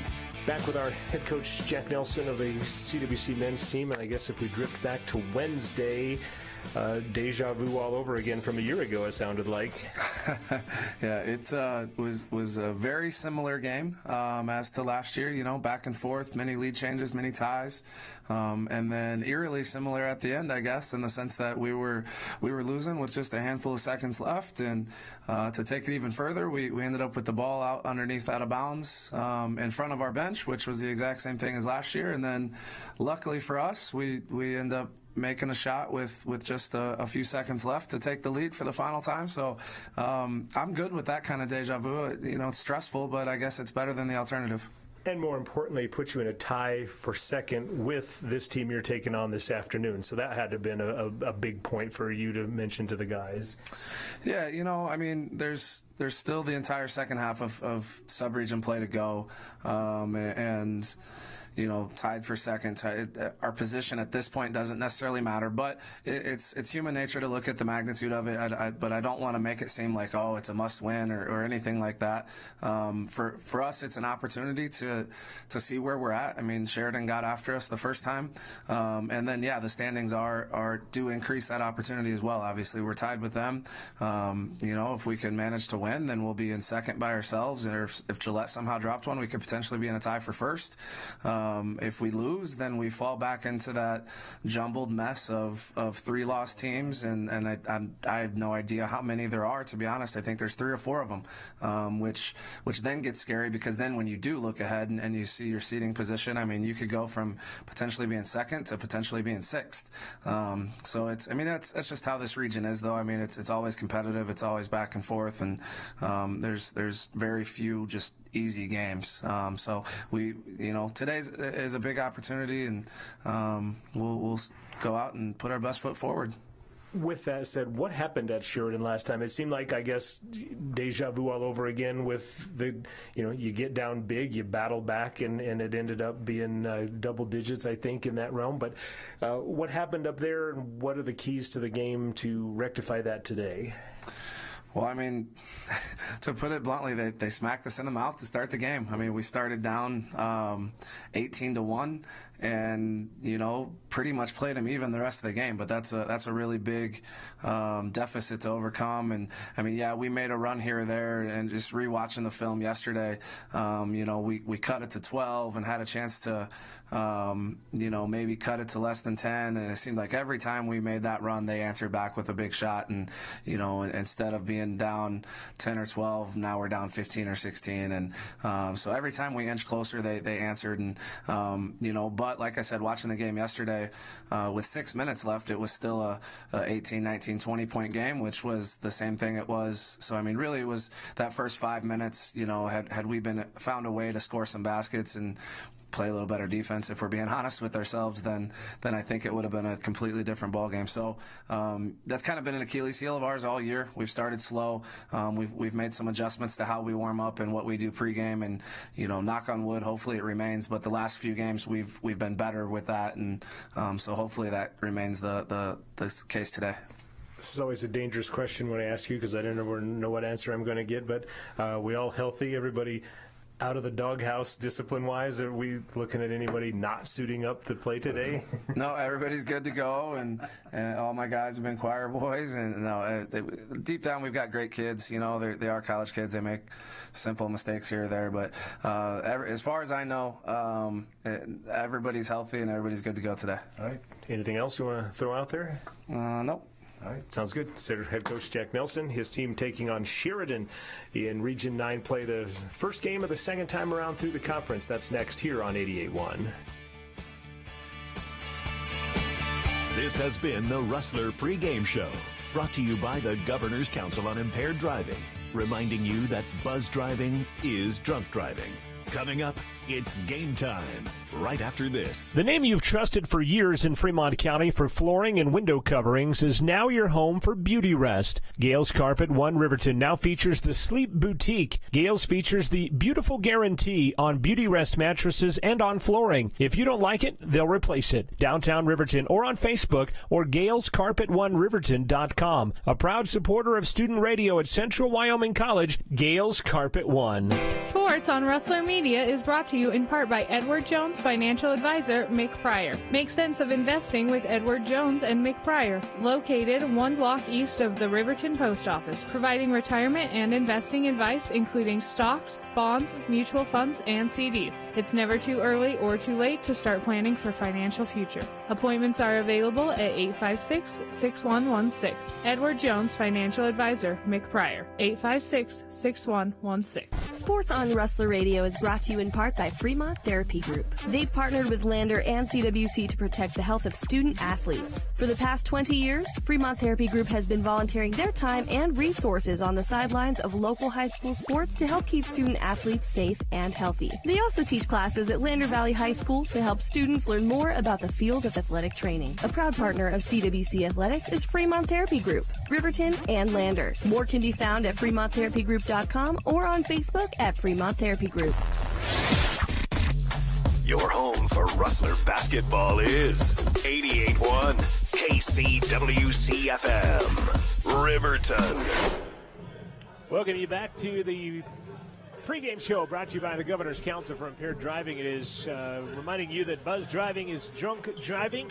You've got Central versus Sheridan, and the last time these two teams played, I guess is what I'm trying to get to you, it was a big Sheridan win as they took care of business 112-83. They jumped out to an 18-1 lead on the Rustlers, and then it pretty much stayed that way until the end of the ball game. That's happened to CWC a couple of times this year where teams have gone off to a big lead.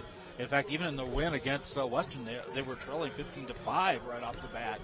Sheridan and Central are 9-9 against each other in the last 10 years, so pretty darn even as they split just about every year, each winning on the other one on their own home floors. It's weird. My memory kind of the two teams is the regional tournament last year where both teams lost heartbreakers, up in Gillette. Yeah.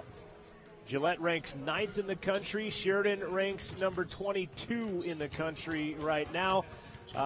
Western Nebraska and Otero are getting votes. The number 1 ranked team in JUCO basketball is Northwest Florida State right now. So let's get you some starting lineups. First off, let's do our home team first. Number 1 is Devon Colley, the 6'1" senior out of Las Vegas, Nevada, as he averages 11 and 3. He also averages 3 assists per ball game. Number 2 is Henry Tanksley, the 6'3" freshman. He averages 11 and 3. He is a Patriot out of Omaha, Nebraska. Number 22, the leading scorer on the team and leading rebounder with 8 double-doubles this season. He's just missed 4 more double-doubles. Number 22 is Urshad Hunt. We call him Iggy, the 6'7" sophomore, the All-Region 9 performer last year. Also getting the start, number 24 is a 6'1" sophomore, 6'4" freshman. I'm looking at the wrong line. Number 30, the 6'4" freshman out of Pine Island, Minnesota. He has played well as of late. Is Brock Finston, averaging 12 and 5. And number 34, the Jackrabbit from Mesa, Arizona, the Energizer Bunny, the 6'7" sophomore, is Coulter Galante in this ball game. As those are your starting 5 for Central and head coach Jack Nelson at 17 and 6 overall, 5 and 2 right now in Region 9. Sheridan 19 and 3, 5 and 2 overall as well in the Region 9 wars, as we got to fist bump the officials so we don't hurt anybody's feelings. Except ours, have to do it. Exactly. But what are you gonna do? Pretend you're tinkering with the equipment. That one's okay. We'll fist bump this guy, Brandon Cole, the assistant coach of CWC. Matt Hammer, the head coach of the Sheridan College men, is his 4th season. His assistant is Matt Glover. Matt Glover, a name, he played at Sheridan as well, and then he went to Penn State for a year, and then he went to the University of San Francisco after that. So Matt Glover, the assistant coach for Matt Hammer. Also notables, Xavier Jackson, who played for Sheridan last year, now playing for Virginia Commonwealth. So he's playing for VCU. Is Xavier on TV Jackson playing Rhode Island 2 days ago, by the way. We will, I don't believe we're getting another national anthem like we did twice at the Riverton Lander games last night, but we might get, I don't think we will get another one. So we'll go with the Sheridan starting lineups. One of their starters was going to be a question mark. A.J. Brahma, the 6'7" freshman, averages 14 and 11. He turned his ankle in practice yesterday, Coach Hammer said. He is questionable. If he doesn't start, it will instead be Sean Sutherland, who is number 1 out of Irondale, Minnesota, who played club basketball against our Pine Island Minnesotan Brock Finston, who knows him. So Sean Sutherland there. Number 4 is Layden Ricketts. He is a 6'5 sophomore out of Livingston, Montana, averaging 12 points per ball game. And how about this free throw percentage? 36 of 37. That's 97% free throw shooting, Layden Ricketts. I'm going to hex him, but good time. Yeah, exactly. Yeah, they will suit up A.J. Brahma. As I mentioned, he tweaked his ankle yesterday, did A.J., but he will start. Cameron Reese, a 6'6 freshman, averages 15 points, 7 rebounds per ball game from Oakland, California. Josh Bagley is number 14. He is a 5'11 freshman from Durham, North Carolina. A little bit basketball played in that neck of the woods. Duke got beat today by St. John's, by the way. That's too bad. And number 23 is 6'4 sophomore, Channel Banks. He is a very impressive player from Sheridan as well. But Channel Banks, by the way, from Las Vegas, didn't play in his first game, scored 44 in the first game that he did play where they beat LCCC. Only 3 games this season has Channel Banks not scored in double figures, and they were all blowouts where he didn't play a whole lot of minutes in this ball game. And there is only one player on the Sheridan team that has played in all 22 of their contests, and it is Cody Baumstark, the Worland High School product, who played against Riverton in the state title last year. Coach Nelson told me they're a guard-oriented team with a couple of very good guards. In fact, they kind of really start 3 guards in that lineup. Yeah, Channel Banks, very good. Cameron Reese, Coach Hammer said if you had to ask me who my best basketball player is, he said he's not our leading scorer, but not a lot of categories, but he's probably our best basketball player. He said number 5, Cameron Reese, would be it. So Colley, Tanksley, Galante, Finston, and Hunt will step into the court in their home gray uniforms. Rustlers in orange across their front. Iggy will step into the midcourt circle against Cameron Reese. So nobody shakes hands anymore. They did not even jump. Shake hands when it's over. Ricketts has it. He'll find Brahma. Left side into the hands of Channel Banks. Now back up top to Reese. Ricketts with it, guarded by Finston. Reese throws it away, and it's taken away by Central. Colley has it. DC is going to go the distance. It'll be rejected. I think it could throw goaltending on top of that. Coach Colley. I would agree with the coach. That was my call immediately, in fact. They do not go goaltending. Instead, Bagley will get the call. Coach Nelson asking him to discuss it. They are going to discuss it. That's what you don't really need in your first 23 seconds. Yeah. Either way are going to be close. They're not going to count it, however, and they'll send DC to the line. Devon Colley. It's really weird. You go to the discussion thinking you'll get it solved, but that was a goaltend. It was, hey, come over here. Let's act like we're talking about it to appease the coach. And I think that's how that goes. Colley, a 73% shooter, misses the first. I don't think that appease the coach either. Second one is on the way and good. Central has as many points in the first 23 seconds of this matchup as they did in the first 5 minutes of the last matchup when they got behind 18-1.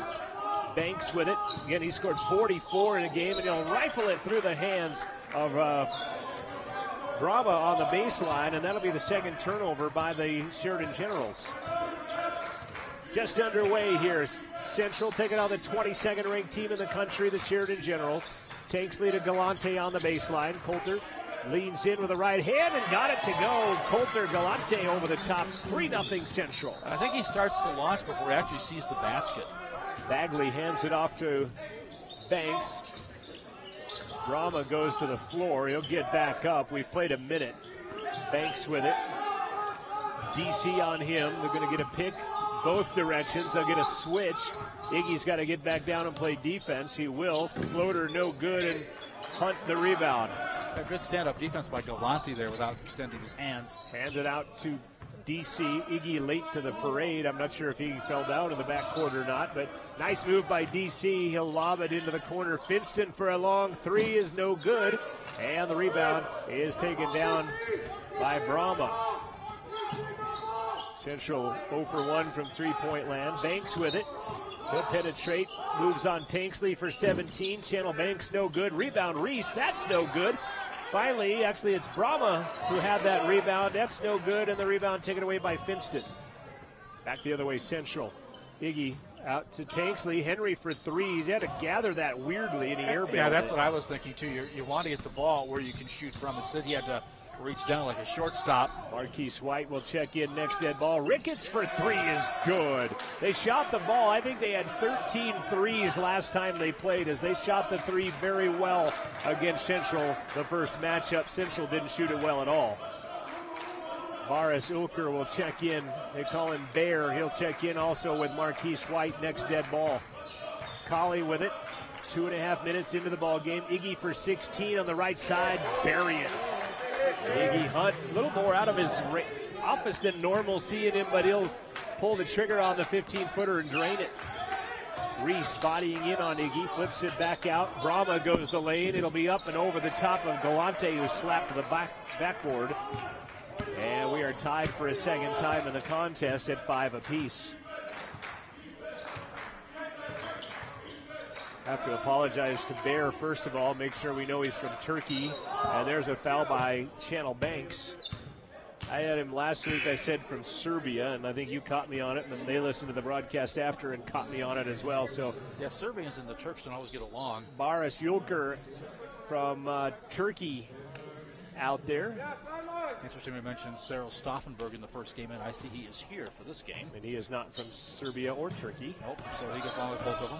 DC going to run the lane. Nice scoop, no good. Rebound by Sean Sutherland, who snuck into the ball game last dead ball. Bagley gives it up top to Banks. To Sutherland, he'll go the distance. Might have been fouled by Bear pretty hard, no call. Wow. Mike Bear thought he was a Serbian. It was a Serbian Bear as he took control of that one. Left side, Marquise, long three on the way. Back of the iron, no good. Bear, the rebound. And they will reset Galante. 2 big rebounds by Bear. Lob to Galante. He'll tap it out of there, though, and they'll turn it over. First turnover on CWC. Going the distance, Bagley lost it. It will stay Sheridan basketball as Iggy will check back into the ball game. White, pretty good defense at the end there. Hunt will be the leading rebounder of the modern era of bringing back CWC basketball. Non-dead ball area. In the last 11 years of hoops. Channel Banks down the lane. Nice runner is good, and Sheridan their first lead of the contest. DC, Devon Colley with a basketball, will be the leading assister in the modern era of CWC basketball as well at the conclusion of this year. Iggy penetrates, goes the distance, missed it. And Baris Ulker will be called for the foul over the back on the rebound. Looked like he went straight up from my vantage point, but that's not the vantage point that counts. That'll be Bears first, team first. And Sheridan basketball with the lead, 7-5, 15:48 left to play first half. Banks up top, Sutherland, right side Bagley. He hung it on his leg there on the dribble. Gives it up back to Banks. Again, Channel Banks can fill it up, and DC's just going to take that away from him. That'll be a turnover on Sheridan as DC muscled it in and took it away from him. And the possession arrow will favor Central with 15:32 remaining in the first half. Both teams 5-2 in Region 9, tied for second place. Winner will have sole possession of second place unless Gillette would lose, right? Yeah, Gillette, I wrote down who they're all playing, but I don't have it on there. And there's DC for three in the corner. That's good. And these are probably the two teams Gillette's most apt to lose to, so I don't think they're going to lose unless they play regardless. Northwest again. Layden Ricketts for three at the top is good. He's got a very quick release, his second three of the ball game. That's a pretty good close by Finston there, but just didn't get there. Colley at the top, bounce it to Bear in the low block, spins for 8, missed it badly, and it's rebounded by Cameron Reese. He'll fire it up ahead. Sutherland ahead of the pack, no good. That shot's missing, and Bear, the rebound, is third. A lot of different players checking in next dead ball. Henry Tanksley will represent Central, and then 3 Sheridan Generals will check in. It's like a line up the subway here, doesn't it? Left side, Colley. He'll spin, Zigzag, fire, no good. Rebound, volleyballed around, and Reese will get another one, his third. Left side, outside. 3 on the way, Bagley, good. Josh Bagley for 3, and right now Sheridan is 3 for 3 from three-point land. Marquise with it. White guns it to Iggy. He'll rise for 15 and miss that one short. I don't think it hit net. Banks, the rebound. Bagley for 3, their first miss, and Iggy will get the rebound. More dangerous pass than CWC. Marquise in travel, in traffic, and then out of bounds is Sutherland. As Marquise got bodied up pretty good in there. That'll be a rebound and a turnover, and we'll have our media timeout. 13:41 left to play. It's Sheridan 13. It is Central 8. First half of basketball. We'll return in moments after this timeout. You're listening on Rustler Media. Like most victims, Julie knew her killer. It was her son. Julie's son was sitting behind her without wearing a seatbelt. The impact of the crash threw Julie's son forward into his mom. After crushing his mom to death, Julie's son sat back down without his mom. I'm so sorry, Mom. This is Cody Beers with YDOT. A killer is a killer. Always belled up in the back seat. No seatbelt, no excuse. Take advantage of the last weekend to get on down to the ice rink for CWC, well, actually for everybody, as they're close for the season. Rink is open every day to the public. Select hours for skate rentals. They are renting skates until 9 tonight, tomorrow noon to 5, and then the ice rink will be melted away. Venice, I think, landed to close theirs this past week because of overuse of snowshoes, I think. Yep, 40-mile-an-hour winds and 40-degree temperatures and other things. Full court pressure out of the Rustlers, out of the timeout. They trail 13-8, and Coach says we don't want full court pressure now. Into the basketball game is Keenan Dowell for Sheridan. Dowell out of British Columbia, 6'5" freshman, averages 6 points a game. Also Caleb Stewart into the game out of Colorado Springs. Dowell with it. Bounce it down low, Reese. 10 on the shot clock. Reese back up top. Dowell for 3, short. Iggy the board. So that one clanged off. 3 rebounds for Hunt. Iggy with it, left side. Reese on him defensively. Now Tanksley with it to Marquise. Marquise will lose the handle as he tried to make a move on Layden Ricketts. And that'll be a turnover, the second on the Rustlers.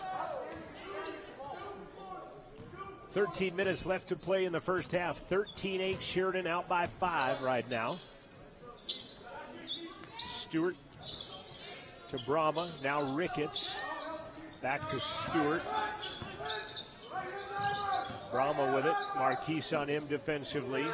They'll find Dowell. 10 on the shot clock, alley-oop, lay it off glass and in to A.J. Brahma. A perfect pass, just got there, exactly where it needed to be. 15-8. Sheridan was ranked higher than they are now, but they were beaten badly by Gillette, and then Marquise trying to hit Colley, throws it away into the Sheridan bench, and that'll be a third turnover on CW. Kind of a rusty startup here for CWC, and I don't mean rusty Rustler either. 15-8 Central. Dowell brings it across, hands it off to Brahma. Back to Reese. To Dowell. Works on DC. Ricketts gets free for 3. Tanksley Vida fouled him. No call, and a rebound to Colley. Up ahead, Tanksley. He'll take it the distance. Lay it off glass and in. Nice take by Tanksley. And Bucksy has his first point of the ball game. Traveling the other way is Brahma. He'll miss it badly. Marquise the rebound. He was counting on a foul coming that never came. I don't think it was one either. Marquise the distance. That'll be no good. And Reese will come out of the pack with it as they go trade very quick shots in the shot clock for both teams. Brock Finston, next dead ball, checking in for Central. 11:30 left to play in the first half. Ricketts puts it on the floor once, hands it to Dowell. Keenan Dowell looking for a pick, throws it to Reese, and he's going to be fouled from behind by Devon Colley. Showing you by example here. DC will pick up his first. Finston in. Cody Baumstark will check into the ball game. I wonder if Keenan Dowell has ever been on that Weather Channel show, Highway Through Hell, that's filmed up in D.C. where they pull cars off of barrel pits and stuff. You think? Hopefully not his car that has been pulled out of there. It's usually bigger type trucks and stuff. Finston comes in. He'll run with Ricketts. They'll get it into Stewart. He's rejected by Iggy. Taken away by Iggy, and then Finston with a flush. Sheridan wanting to travel on that, by the way. 15-12. Central on a little 5-point run to get them back within 3. Baseline. Drama. Offensive foul as he runs over Jamison Washington. I think sometimes the little guy gets the advantage in those calls because he just looks to be, not able to hold, and he collapses in that. And I need to throw my apology out to Jamison Washington as well, as we got him from Serbia too. Called him by a completely different name last week of a more popular / infamous name. So Jamison Washington, apologized to you for that last week. They made me known about it. They made me know I did it. J-Mo, left side, actually right side, working on Baumstark. Takes it the distance, misses the lay-in though. And J-Mo will go to the line. Foul is going to be on Baumstark. Tightrope walked the rim, but just didn't fall. And to the line, Jamison Washington, 77% free throw shooter. Team is 72% are the Rustlers. Free throw number 1 by the lefty is no good. He'll have another as Coulter Galante will check in for Boris Yulker. James playing more and more these days. Second one, J-Mo is good, and he cuts the lead to a bucket. 15-13, 10:44 left to play. Brahma to Dowell, back to Brahma, now at the top, Sutherland. Well, he wanted an alley-oop to Brahma, but they don't throw it on that back cut. Well, a few times with that one. Channel Banks back into the ball game. Back to Dowell, 10 on the shot clock. Sutherland penetrates, he'll throw it in, and they'll count it.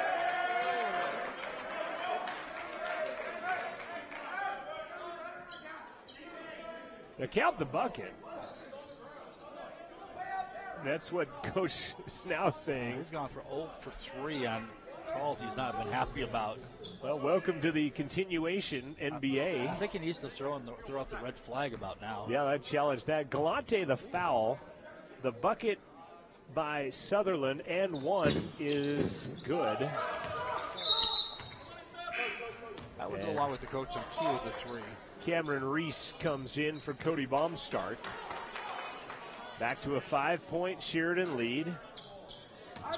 Interesting because Brady Fullerton of the team would have played against him in that championship game. Washington working on Dowell, goes left side Tanksley. He's got Sutherland on him. Pick from Iggy, right side J-Mo, bounce past Galante. That's loose, and then Galante will get the foul. And that'll be number 2 on Coulter. And number 4 on the turnover chart. We're even in that category, and Coulter's going to come out of the ball game as Bear comes back in for him. And in Coulter's defense, it's hard for the big guy to get the ball down there, again, shortstop style.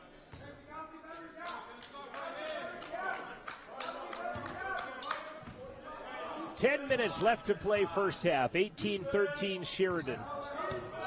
They have 3 losses on their ledger. 1 to Western as there's Reese. He pump fakes and got him in the air, and you can hear him slam that one down. Authoritized. J-Mo goes the distance the other side with the left hand on the right side. Lays it off glass and in. Banks has that ball poked out of there. Taken away by Tanksley. He's going to go the distance and miss it. J-Mo shot no good and a foul on the rebound. Boy, Jamison Washington has come on and provided a spark for the Rustlers. That foul is going to go on Keenan Dowell. And the media timeout comes with 9:37 left to play in the first half of basketball. Sheridan 20, Central 15. And neither coach happy with the officials, it seems like, at this point. And that's the way it goes, though, most of the time, isn't it? We'll take a break. We'll be back after this. This is Rustler Basketball on 88.1. Coverage of CWC Sports on Rustler Media is brought to you in part by the Third Base Sports Bar, offering the NFL Sunday Ticket, college football, UFC fights, and more sports on 6 different TVs. There is also foosball and darts along with appetizers and your favorite beverage. Your last stop before home, the Third Base Sports Bar on North Federal in Riverton.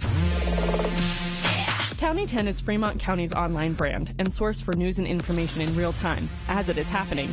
Connecting our community like never before, County 10 is proud to support Central Wyoming College and Rustler Athletics. County 10, connecting our community. It's always on at county10.com. This is Rustler Basketball from 88.1. Fast-paced last few minutes here at Rustler Gym. 9:37 left to play first half. Sheridan 20, Central 15. Oker, Colley, Tanksley, Hunt, and Finston, the 5 on the floor for Central. Again, dressed in their home grays. Alley-oop, Tanksley laid up and in. Great DC assist. He had to reach back. I think they wanted the dunk there to reach back, but wisely decided not to go for that and just put it off glass and in. Takes the points as opposed to the showtime. Sutherland, left side. Bagley back into the ball game. Gets it back. He's working on DC. Might have carried that one as he looked like he was going to throw it down and then kept the dribble. Reese. That was and one mixtape material there. Brahma underneath. Shot open. Sutherland. I'm not sure how they got that ball under there, but he makes it anyway. 22-17 now. Colley to Finston. Brock right side outside Tanksley. Bugsy gives it to Bear. Baseline 17. In and out and stays in. First bucket of the game for Boris Yulker. And he'll cut the lead to 3 with 8:40 left to play in the first. Bagley for 3, no good, but he's going to get his own rebound as it hustles plays out there to get it at the top. About our second 30-foot rebound of the day, isn't it? At least. Banks for 3, that one's off the mark. Reese the rebound though, he'll body in and put it up and in. Cameron Reese with the offensive board, his 5th rebound and his 4th point of the game, and it's back to a 5-point Sheridan lead. Tanksley, Finston, back out to Colley, working on Sutherland, finds Bear with a left hand, he'll miss it, rebound by Brahma. Oh, the play they wanted, but just couldn't finish it off. Baseline and out of bounds or a travel, one of the two or both. There's going to be a turnover on Sheridan as Brahma had it on the low block. Actually, I'm not sure if it was Brahma or not, but somebody got called down there. Marquise White will check into the ball game for Henry Tanksley. Might have been Sutherland. I don't remember who. I didn't see who it was on the low block down there. Put it down as a team turnover. It is. They're all. I don't do individual turnovers. I can make you look good. I can broadcast and do some stats, but I can't do all that. Finston into the paint. Bear spins, flips it out to Marquise White, who hit the game winner against Rock Springs, or against Western at Rock Springs. DC's going to take it down the lane. Right hand, actually left hand push is good. DC's got 6. He's a little more aggressive looking for his shot today as DC. 24-21. Bagley into the paint. Up top, Banks back to Bagley. Got the switch somewhere. Yeah, they got a mismatch out there as DC is down there guarding A.J. Brahma. Reese for 15, well short. And there's going to be a foul on Central on the rebound. I think the mismatch may have caused the foul, even though it has nothing to do with the play. They say it's on Colley, rather. DC will pick up his 2nd personal foul. Even at 5 team fouls apiece, Bagley puts 1 on each corner of the paint and will set him in motion with a slap of the ball. Up top to Banks. Marquise on him.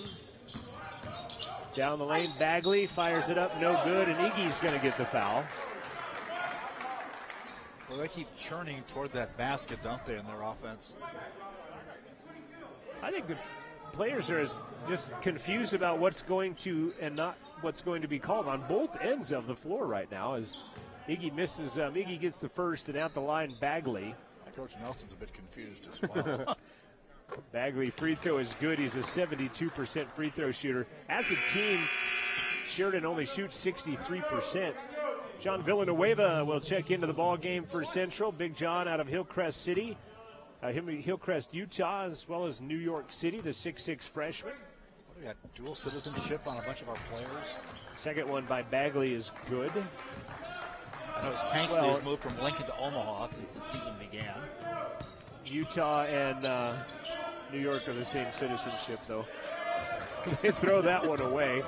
Fifth turnover. Statesmanship, I don't know.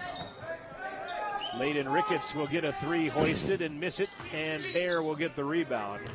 After they hit their first three, they have missed their last six. Have Sheridan from the three-point line. 6:25 left to play, 26-21.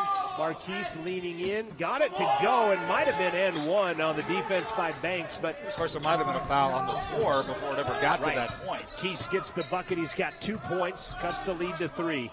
Bagley up top, Brahma, he'll hoist a three, that one's no good. Long rebound though, Channel Banks. And then another three. That's good. 7 in a row they missed, and then finally Bagley gets one to go down. You know, despite making that one, you make some early threes, and that can be poison sometimes because, oh, wow, we're making threes. Let's keep shooting them. And then you cool off, and you're not, playing the same ball you typically would. Finston to Bear. Has that ball poked out of his hands and then just taken away. He kind of gave up on it. And it's picked up. A whistle. Brahma fouled by Bear. There's the whistle, but Bear's going to pick up his second personal foul. Not the whistle he wanted.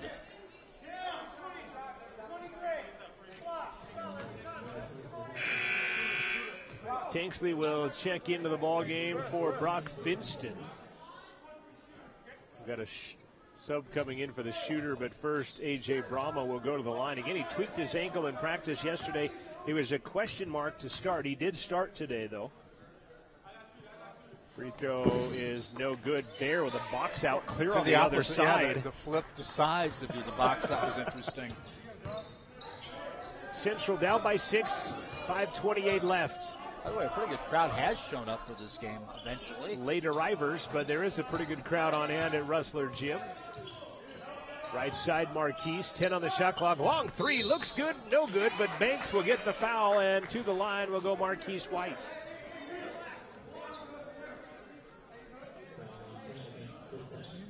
Channel Banks, the foul, his first. Doesn't Banks look just a little bit like Lonzo Ball?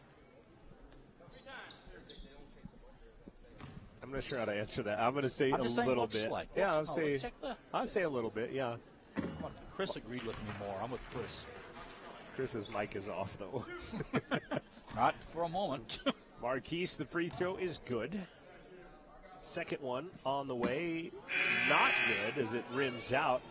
Marquise is 67% free throw shooter. That was his 99th and 100th free throw of the season right there. Made the 99th. Percentage we can do finally. Made the 99th, missed the 100th, and made the 101st. Look at the percentages to figure again. 2 out of 3 ain't bad, Meatloaf says. On the free throw line, 29-25, 5 minutes left to play in the first half. Bagley almost knocked out of there by Tanksley. It will stay. Sheridan basketball is. There are a number of players on this roster that aren't here, I noticed, and or redshirted or whatever. 2 that the coach said, Griffith and Stovall. Sutherland drives down the lane, and he missed it, and it's out of bounds, and it should be Central ball, and it is. And we'll get a timeout on the floor with 4:52 left to play in the first half of regulation. It is Sheridan 29. It is Central 25. We return in moments on Rustler Radio. Rustler Sports on the Radio comes from the restaurants of the Wind River Hotel and Casino. Dining is available no matter time of day or week. The Red Willow is open for breakfast, lunch, and dinner. The Buffalo features 4 different choices Thursday through Sunday from noon to 9 p.m. And the Gennaku Cafe is open 24/7. the restaurants of the Wind River Hotel and Casino, located 1 mile south of Riverton on Highway 789. Sponsorship of Rustler Athletics is brought to you in part by the Brown Sugar Coffee Roastery. They're on Main Street in downtown Riverton. They have a full coffee bar menu including lattes, cappuccinos, espressos. They also feature New York bagels and open-faced bagel sandwiches. Brown Sugar Coffee Roastery, 303 East Main in downtown Riverton. You can dine in, take out, or pick up. 856-1116. That's 856-1116. A proud Rustler booster sponsor, Brown Sugar Coffee Roastery. Next home games for CWC will be on Wednesday. Both teams will host Northwest in Region 9 play. Then they'll go on the road for a couple, and then they'll finish the season at home on the 17th, 19th, and 24th. As Region 9 play winds down, hoping to host a Region 9 play-in game. And then right now, it's looking like Western Nebraska will host the men's Region 9 tournament. What did we play last year in that game? Miles City is there, goes underneath, banked it off glass and in. Bear with his second bucket. He's got 4. You'll remember it was, I think, the regional semifinals. Riverton was on their way to actually getting beat in the regional championship, but on their way to the state title. It was the last week of it was regionals being hosted at Riverton, and Central hosted Miles City. Beats Riverton that day, don't they? Next day, I think. I think it was a Friday. Was that. Bear at the line. Free throw, by the way. Foul on the Brahma, his second. And Bear gets the three-point play. He's got 5, cuts the lead to 1. 4:35 remaining in the first half. Central trailing the 22nd ranked team in the country by 1. Sutherland working on Bear, bodied up, finds Bagley. He'll flip it into the corner. He might have been out of bounds. He'll shoot the 3 instead. No good. Villanueva for his first rebound. Central with a chance at the lead. DC to Marquise. White with it. Bounce it down, and it's stolen away. Bagley into the front court, lobs it up, and then they'll try the alley-oop. No good. Bob Stark, the rebound, will put it up and in. Good job with the left hand putting it up there. Whirland product. Cody Baumstark extends it out to a 3-point Sheridan advantage. You know what I remember most about that regional tournament last year up in July? I thought Sheridan really caught some bad calls at the end of that ball game. I thought Central got a fair amount during the whole ball game and their ball game, actually.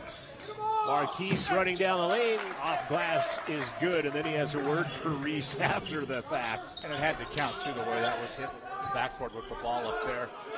Bagley hooks it over his head to Sutherland. Reese flips it to Baumstark. He'll miss it. Rebound no good, and Bear comes away with it.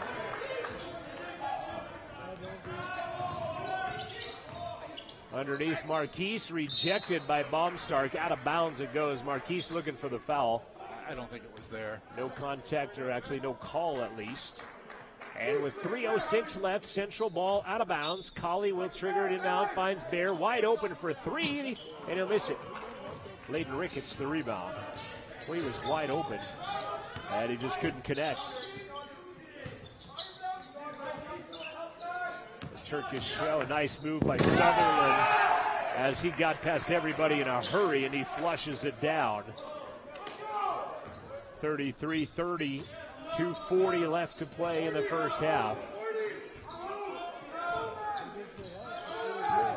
Colley, right side, Tanksley, down low to Villanueva, in traffic, flips it out to Tanksley for 3, looks good, is good.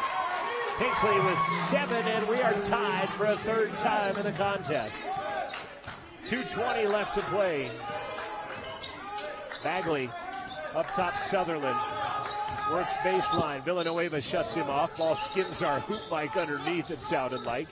Bagley runs out of real estate, throws it away, and Tanksley can't hang on to it. It'll stay Sheridan basketball. If it skimmed that, would it actually be out of bounds then if it hits the backside like that, if they were to catch that? Well, the hoop mic is underneath the padding, so I think underneath is not out of bounds. It's right in the middle, so I don't know where to tell you on that one. But I don't think the officials could hear it like we could. Dowell for 3 is good. Keenan Dowell with the left hand drains the 3 to break the tie and put the Generals back up. They're 5 of 13 from three-point land. Central 2 of 6. Bear at the top, left side Tanksley. Hooks the ball to DC. Thought about a three, doesn't. Marquise comes off the pick and misses badly. And that one's going to be picked up by Baumstark. After a couple of bounces even. He might have traveled with that before he even shot it, did Marquise. Ricketts has that ball knocked out of bounds by Marquise. It'll stay Sheridan ball. 91 seconds left in the half. 36-33 Sheridan. Jamison Washington will check into the ball game for Devon Colley. Watching one of our former teams we played in women's basketball, I noticed the gal from Star Valley did not play in the last game for Snow College. Savannah Lucero you're talking about. Reese down low, traveled with it all over the place. And that'll be a turnover number 7 on Sheridan. Minute 18 left to play. I asked our Star Valley player if she knew what that was, and she said she didn't. Washington will skip it across the timeline. He'll get it to Tanksley. Hands it back left side Bear now. Baumstark on him defensively. And an offensive foul on John Villanueva, setting a pick at the top. Big John will pick up his first 8th team foul. And out of bounds, it'll be Sheridan basketball. Illegal pick away from the ball there.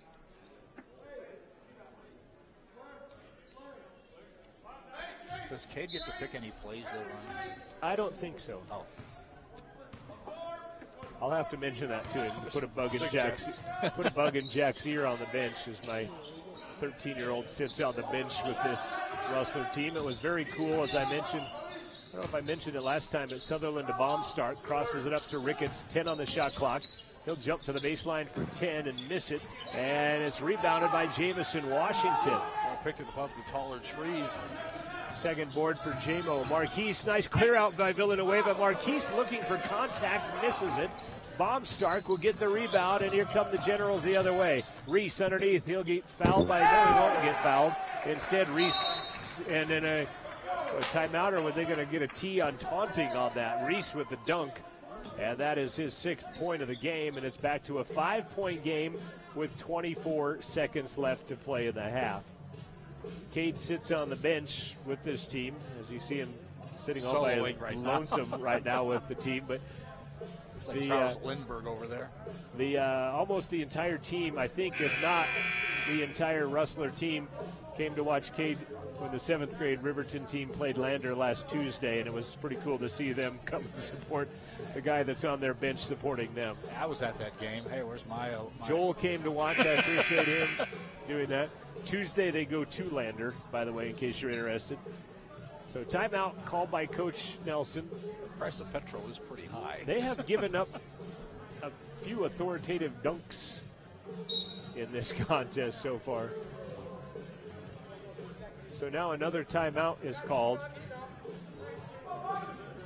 And they didn't. I think the unusual case, a 30-second timeout for one team, while a minute timeout for the other. But why didn't the official tell Coach Nelson? Because Jack just said, nice that you could let me know, and he walked off. So he did it somewhat sleuthily. I don't understand why you wouldn't tell the other coach there was another timeout called in the middle of that, but they both called timeouts with 24 seconds left in the first half. Central back home on Wednesday. Northwest will be in town. Northwest giving the 9th-ranked Gillette Pronghorns their only loss of the season last Saturday in Powell. There's some interesting places to play in Region 9 that are pretty difficult. Gillette, obviously, because they've got a really good team.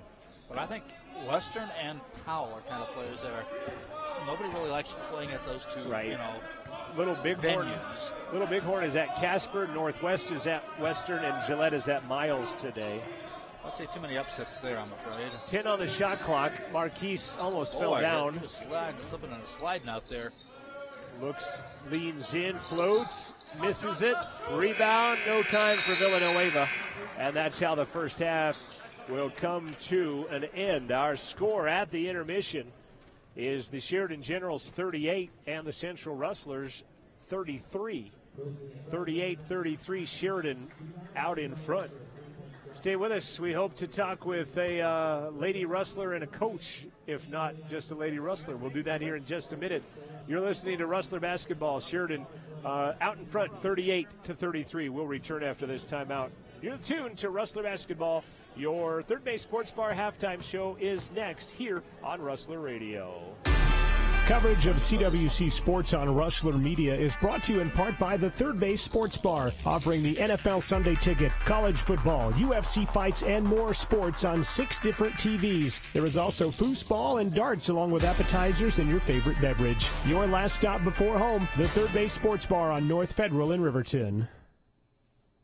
Support of Rustler Athletics is brought to you in part by Rendezvous Dental of Riverton, providing dental care to patients spanning all ages. Dr. Colton Crane and Dale Sackett combined for over 50 years of dental practice in Fremont County. Appointment and information can be found at rendezvousdental.com.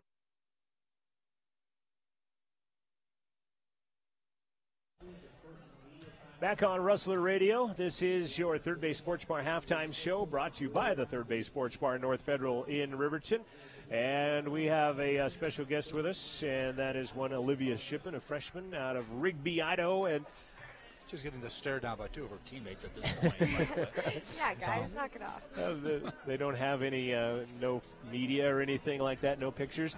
Ladies, unfortunately, were down earlier today by a count of 66 to 58. They've apparently already got their candy, I'm guessing. Right. And it's been, I don't know, it's been kind of a rough road, but I guess glimpses of what could be for this basketball team. Talk about that a little bit.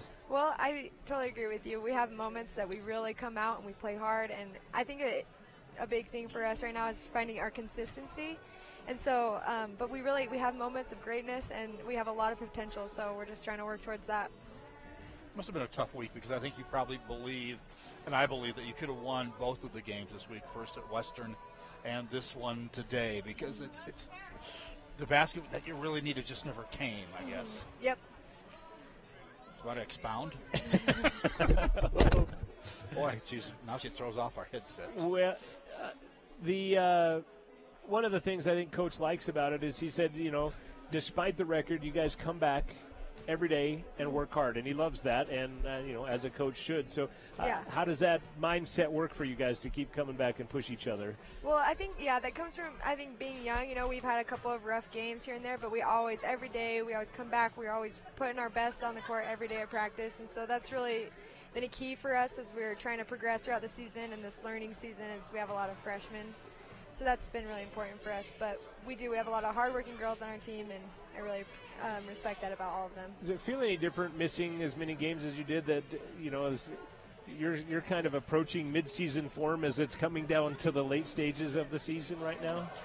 Yeah, it's definitely different, because starting out, all I could do is cheer on my team, and I couldn't physically be out there doing anything, but I was always trying to help my team out in whatever way I could. So it's good to finally be able to be out there and actually try and make a difference on the court. And to build on John's question, I suppose, developing the nuances of your teammates as a point guard, especially does this guy like the ball here, or what is their tendency, which way they're going to go to or from the basket, I suppose. Sure. My questions are too easy. Another question I was going to ask you is, going from high school to junior college, Region 9, what have been the bigger adjustments for you? I think the big thing is defensively.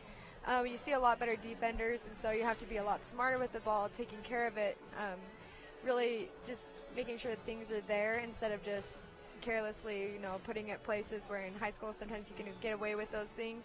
You're at a much more competitive level, so it's just being a lot more.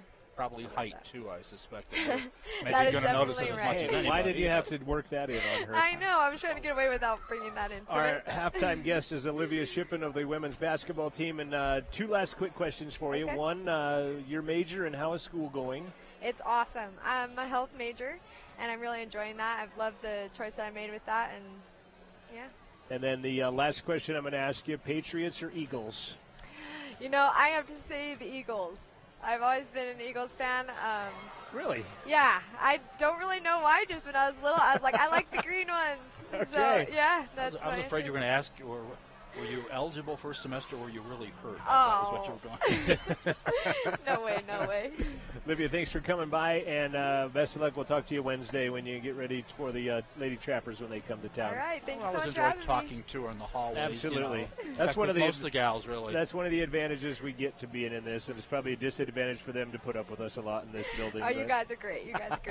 Thanks, Olivia. Thanks for having me. You betcha. Olivia Shippen, our halftime guest of the CWC Lady Rustlers. Again, they were beaten earlier today, 66-58 by the Sheridan Generals in the ball game. And drops their record to 2-6. Unfortunately, Sheridan went to 4-4. We are at the intermission of the men's game, and it's 38-33. Sheridan is out in front. Stay with us. We will come back with some first-half stats after this. Again, this is the Third Base Sports Bar halftime show here on Rustler Radio, and we'll be back in just a moment. Rustler Sports on the Radio comes from the restaurants of the Wind River Hotel and Casino. Dining is available no matter time of day or week. The Red Willow is open for breakfast, lunch, and dinner. The Buffalo features 4 different choices, Thursday through Sunday, from noon to 9 p.m., and the Gennaku Cafe is open 24/7. The restaurants of the Wind River Hotel and Casino, located 1 mile south of Riverton on Highway 789. Did you just look down at your phone? You did it again, didn't you? You know, you're flying down the road in a 3-ton hunk of steel, and a text takes your eyes off the road for an average of 5 seconds. At 55 miles per hour, that's long enough to travel the length of a football field and cause some serious damage. Turn it off. Trust me, whatever it is, you'll live. Learn more at StopTextStopWrecks.org. Brought to you by the Ad Council and the National Highway Traffic Safety Administration. This is the Third Base Sports Bar halftime show on North Federal Boulevard. Third Base is your last stop before home. Media coverage of Rustler Athletics is sponsored in part by Wyoming Wireless, providing smartphones, mobile devices, and wireless service. They are a Verizon authorized retailer. Product brands include Apple, Motorola, Samsung, and more. With 18 locations across Wyoming, including 2 in Riverton, 1 on Main Street in downtown, and the other on North Federal Boulevard. They also have locations in Lander and Thermopolis and online at wyowireless.com. Enough is enough. If you drink, don't drive. Drunk driving isn't cool and may be fatal. When you gamble with safety, you bet your life. You booze, you cruise, you lose. Enough is enough. Enough is enough. Enough is enough. Enough is enough. Safety starts with all of us. This is Howard Brown. This broadcast has been brought to you in part by the Wind River Intertribal Council's Department of Transportation, paid for with Tribal Transportation Program safety funds. All right, now what do I click? The Internet. Schedules, scores, and stories of Rustler sports at rustlerathletics.com. Internet magic. 38-33 at halftime. Sheridan out in front of the Rustler men. Thanks to Olivia Shippen for coming over and chatting with us at halftime here as the Rustlers trail by 5. Looking at... I was going to say one thing about that's another thing that... with these gals, we really wish them well because they really are nice young ladies. Yes. And we appreciate, the work that they put in. I'm sure they work as hard as any other team that we're playing, but the chips just haven't fallen as they should have in a couple of games. 38-33, Sheridan out in front. Let's look at some scoring numbers. Nobody in double figures for either team at this point. There's not a lot of points out there either, though, 38-33. Looking at Central, Henry Tanksley has 7 to lead the way, 6 each for Devon Colley and Marquise White. Bear has 5, Iggy has 2, JMO has 3, Braca and Coulter each with 2 points apiece for the Rustlers as well. On the other side for the Sheridan Generals, Josh Bagley off the bench. Did he come off the bench? No, he's a starter. Bagley has 8 points to lead the way. Sutherland has 7. Ricketts and Reese with 6 apiece. Dowell with 3. Brahma with 4. Banks and Baumstark with 2 each. Sheridan has out-rebounded the Rustlers unofficially 20-18. And each team with 7 turnovers in the first half of basketball. Central would shoot 45% from the field, 29% from three-point land for Central, 2 out of 7. They were 5 of 8 from the free throw line. Sheridan on the other side would hit 15 of 34 shots. That's 44%, 5 of 13 from three-point land. and the Generals would hit 3 of 4 free throws in the contest. Sheridan is out in front 38-33. So that's where we stand at the moment. This is your Third Base Sports Bar halftime show, and we've said it I don't know how many times. The start of the second half, do you go down by bigger than 5, or do you chip back into that a little bit? And the start for the second half, I think, crucial. Sheridan, their starts of their second half have been a little slow. Casper nearly caught them flat-footed the other night. They rebounded from that to get the W, and they kind of got, I guess, a late first half run by Gillette spelled defeat for them when they played each other the first time at Gillette, when they were both highly ranked at the time as well. So we'll see how the second half unfolds. They take a 5-minute run. I think it's different now in some games because they play halves and they play quarters, and it gets a different feel at the start of second halves because of that, I think. About ready to get this one started on the second half. We'll take a break. We'll come back. Sheridan leading 38-33. We'll be back in just a moment. Hear from more of our sponsors, and we'll do that here next. This is Rustler Basketball on Rustler Radio. Do the right thing, even if no one is watching. Put away your cell phone. Just drive. Slow down. Your family is waiting for you. Stop the text. Stop the wrecks. Kids don't come with turn signals. Slow down. Watch for pedestrians. Drive. Don't fly. Better late than never. This is Howard Brown. This broadcast has been brought to you in part by the Wind River Intertribal Council's Department of Transportation, paid for with Tribal Transportation Program safety funds. If you're a CWC student and tired of paying high gas prices and dealing with traffic, Central has you covered. CWC has made arrangements with WRTA bus lines to offer free rides to and from campus for all CWC students during the fall and spring semesters. Just show your student ID and either get on or off at the college, and you're good to go. Visit WRTAbuslines.com for schedule information or pick up a paper copy at the Student Information Desk. Central Wyoming College and WRTA.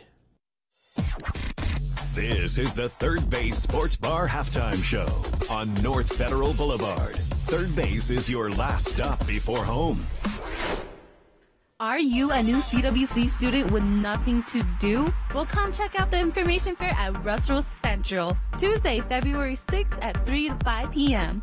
Come look at all of the clubs and maybe consider joining one. All clubs will be doing a carnival theme for all children. So bring your kids and enjoy the fun. Tuesday, February 6th, 3 to 5 p.m. at Rustlers Central. Who likes the movies?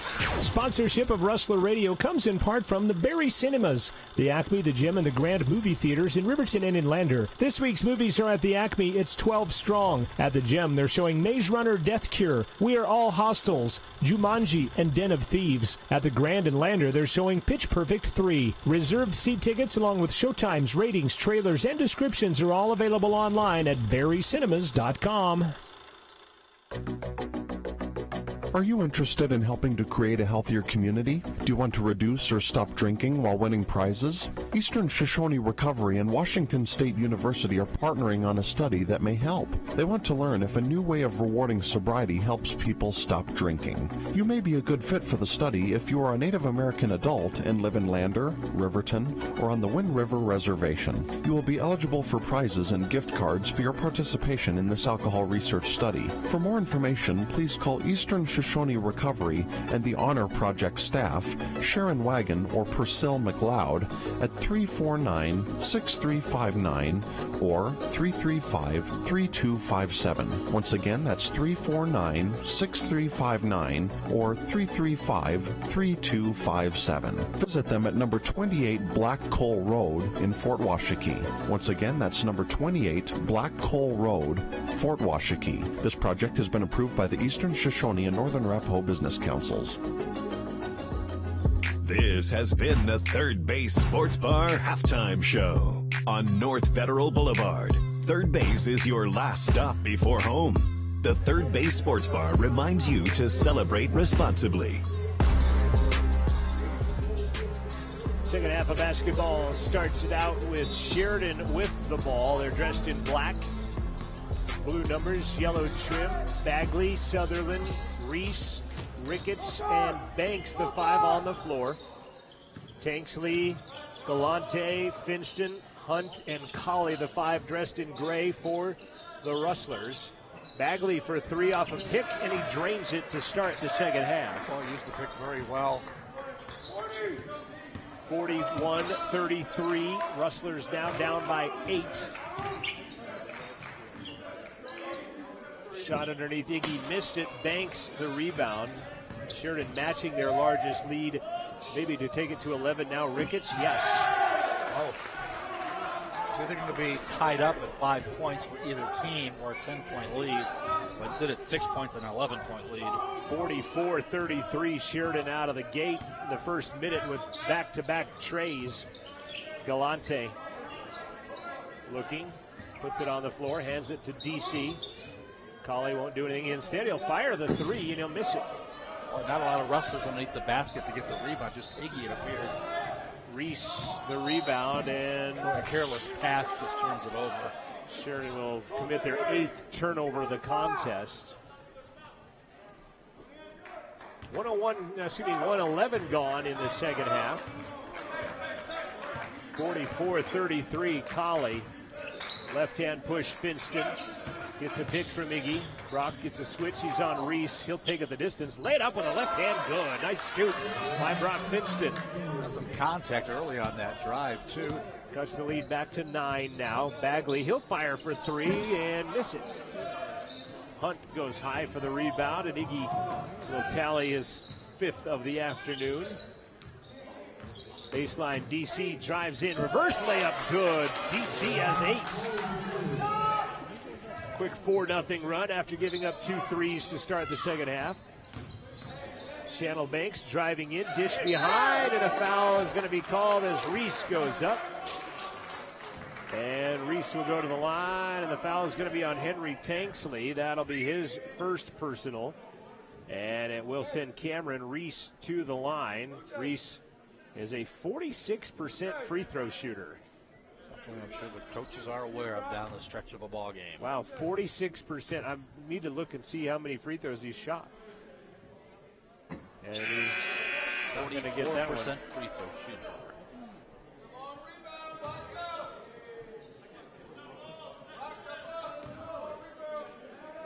By the time I get that information found, you'll be back on the bus headed home as he misses both. And it will be Central basketball on the rebound. 43% free throw. He misses both, does Cameron Reese.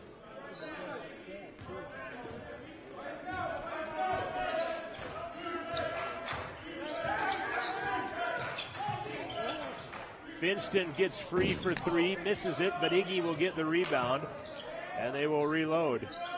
Colley says, get out, let's run the offense here. Tanksley on the right side, hash mark. He'll fire for 3 on the way. That looks good, no good. Rebound, loose. Ricketts will come away with it. And here they come the other way. Bagley's going to lose it. Iggy goes to the ground.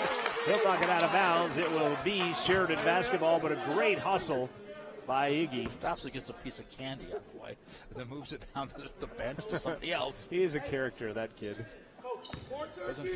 He was hoping for a Butterfinger, so he got a Jolly Rancher. My favorite is when he was high-fiving ghost characters on the free throw lines. Which is funny because it happened to somebody against us from Gillette. I don't think we appreciated it nearly as much, that being the team. Ricketts for 3, no good. Hunt another rebound. 3 boards here in the second half by Iggy. DC's going to go the distance, stops in the air, count it, and 1. And then Bagley and Colley exchange words. Bagley will get the foul, his second. Colley will go to the stripe for the and 1. 17:09 left.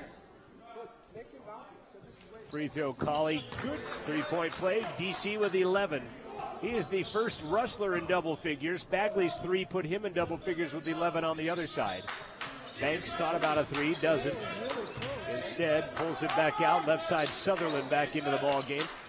Banks for 3 at the top, no good. Long rebound, though, and then laying it in is Sutherland.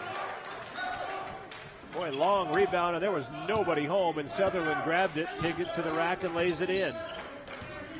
Colley guns it to Finston, right side baseline area. They get it to Tanksley, back out to Iggy. He'll run past his man and then lays it in. Iggy has 4 points in the ball game. Sutherland's going to work in on Coulter, and he'll be fouled by Galante. That'll be number 3 on the Jackrabbit from Mesa, Arizona. Marquise White checking in for Central. If he were to transfer to South Dakota State from here, he could stay at Jackrabbit. That's right.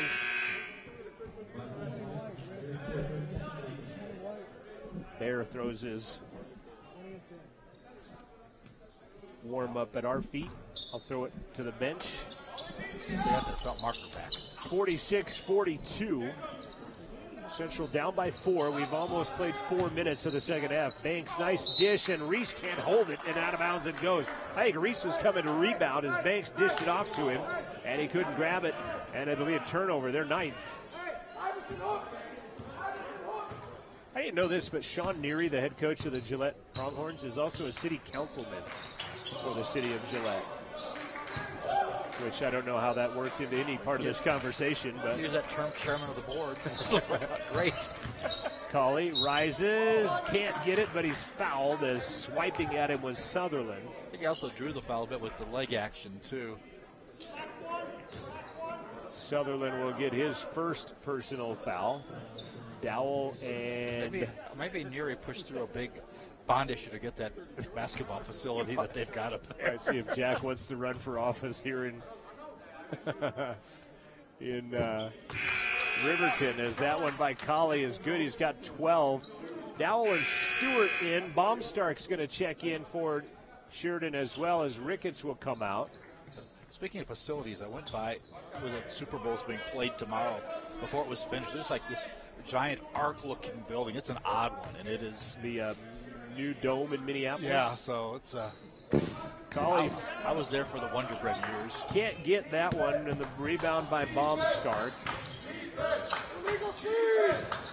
Dowell's going to run the distance, lays it up, misses it. Baumstark had it. Marquise rips it down and takes it away. Back the other way. Marquise the distance, fights off Baumstark, yells in his face, and gets the bucket. Nice play by Marquise. He may not always get that same call. Yeah, it might have been and one, and there might have been some taunting, but they might have been leading with the arm, too, the arm bar there. Channel Banks penetrates, works on Iggy, and then throws it away. I think he thought the ref was one of his players as he saw the dark uniform, perhaps, and he throws it out of bounds. Or else our CWC volleyball team sitting in mass over yonder. Central with a chance at their first lead in a long time. I think since 1-0, wasn't it? And remember, they fell behind by 11 just to start this second half. Marquise going to take it to the distance, lay it up, got it, and one. Marquise White. Are they going to call it on the floor?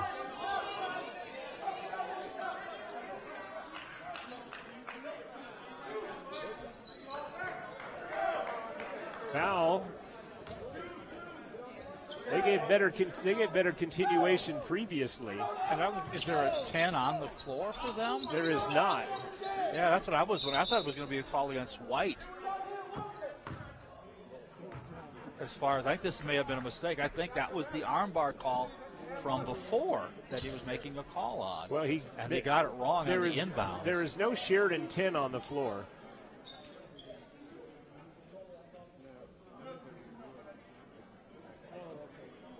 So now they're not going to satisfy nobody. Yeah, I don't think. What are they going to do then? Because they're just. They're going to foul 10 out for one thing. It's going to be, let's have a conversation so they think we're talking about this, and then we'll randomly choose a Sheridan general and give them the foul. So they are conferring over this. And if it is defensively, the bucket should have counted. So Baumstark will get the foul. Like I said, that's that tall man disease I was telling you about. That just give it to him. It's Well, I think Coach Nelson saying the bucket should have counted. I concur with that. But nonetheless, 15:03 left. Next stop in play, we'll get a media timeout. Central has outscored Sheridan 12-8 here in the early stages of the second half. Iggy gets it to Marquise. He'll penetrate, finds Barr, who Bear steps out for three and gets it. That's good that he took that step back and that turned it into a three. Third three-pointer of the game for the Rustlers. They're 3 of 10. And then a steal by Colley, but he can't hang on to it. Dowell has it back. Baseline Reese. Back up top, Dowell for three. The lefty misses. Long rebound. Bounces into the hands of Marquise White. Marquise again the game winner on Wednesday night when they beat Western. He'll launch a three on the top. Misses it. And Dowell the rebound. I wonder how that affects your shooting when the net's hung up like that. Underneath, ball is loose. Might have been fouled, but no call. They'll send the basketball to Central, and we've got a media timeout. Central has outscored the Generals 15-8 in the second half, and they lead by 2. And 15-2 after the first 6 points of the There you go, half. exactly. 48-46 our score. We'll be back after this timeout.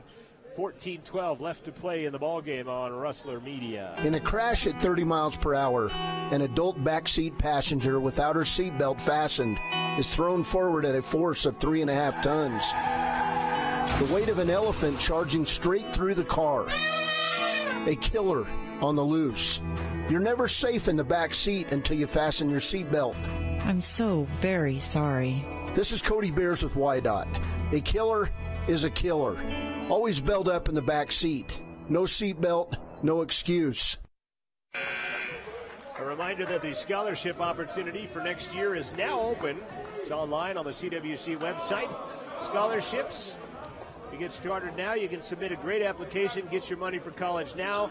Deadline is March 1st, which is coming up sooner than you think. CWC.edu/scholarships. Bear, Iggy, Marquise, DC, and Tanksley out on the floor right now for Central with a 2-point lead in the basketball. Colley. High post, Iggy battles it a bit, grabs it that back pass was in. intended for him. He made it be as DC drives the lane. No call on contact. Ball is loose. Out of bounds it goes. And they'll say Sheridan basketball.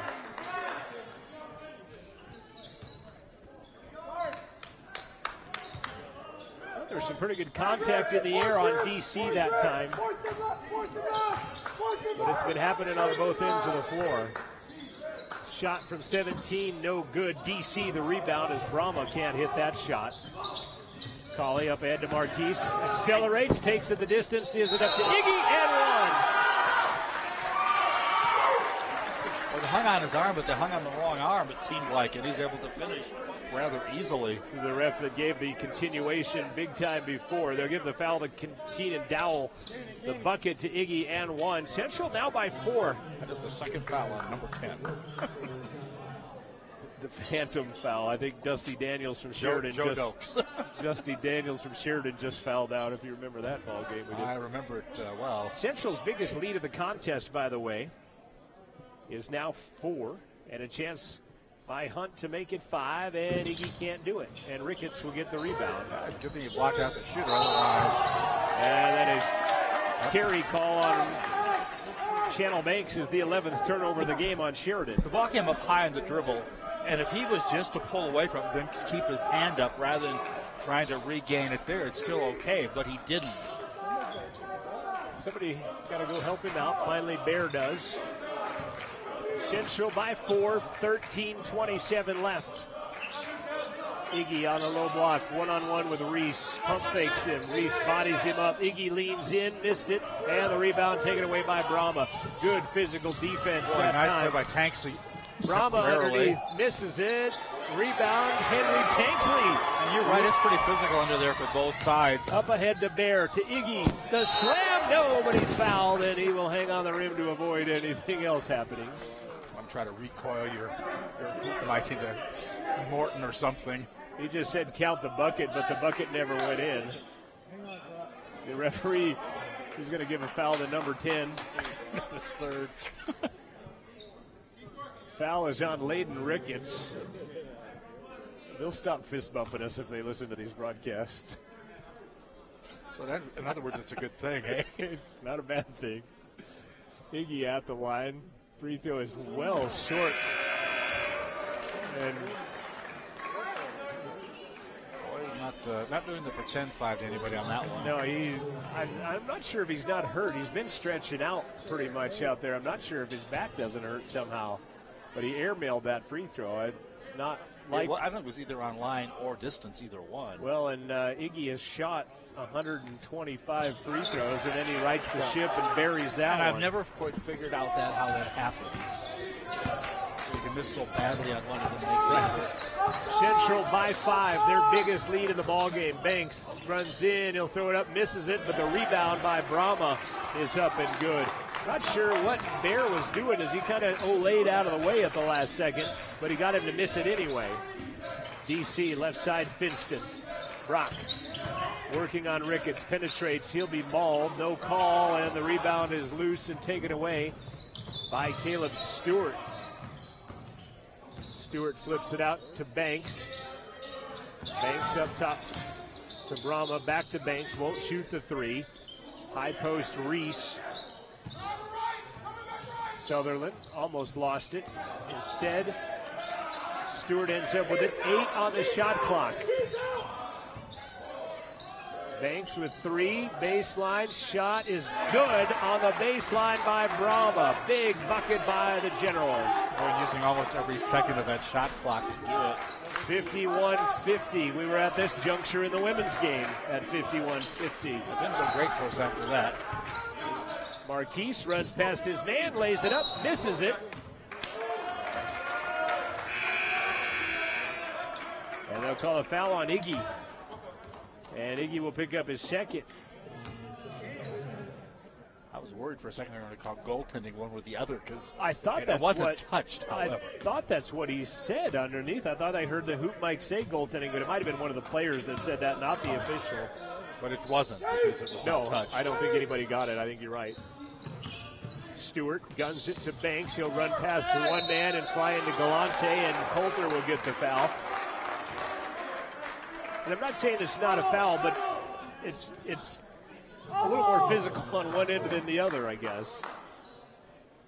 Coulter will pick up his 4th personal foul, and John Villanueva is going to check in for him. That's in somewhat limited minutes, too. Bear going to check in as well. Give you a new front line. Banks at the stripe. Free throw on the way is good. Channel Banks has 3 points, and that is a fair piece below his average of 18. Galante out. Iggy will check out as well. We're tied for a 4th time in the contest, 51-51. Interesting for Banks. It looks like he's been trying to pass more than shoot, really, in the game here so far. He will get the second one and flip the lead for a 3rd time. 52-51, Sheridan, 11:30 left to play in the ball game. Finston guarded by Ricketts, really overplaying his right hand. Marquise working on Reese, pumps it out to DC for 3. No good. Bear the tip in. Nice to get one of those in the game that's that physical underneath. Bear has 10. Reverse layup, no good. Out of bounds, it'll stay. Sheridan basketball. And I think the way the game is tied up, maybe Banks looking to shoot and or score more. Triple block! Triple block! Triple block! Watch the illegal screens! Ricketts and Finston get tangled up, and a foul on Marquise White as Caleb Stewart gets the inbound pass thrown to him. Marquise with his first personal. 5th team foul, 5 on 5 right now foul-wise.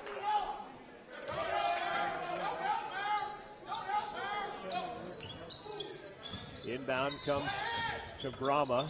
He'll throw it out of bounds. Second time our volleyball team's got one. Good catch by former volleyballer Kenesha Mueller over there.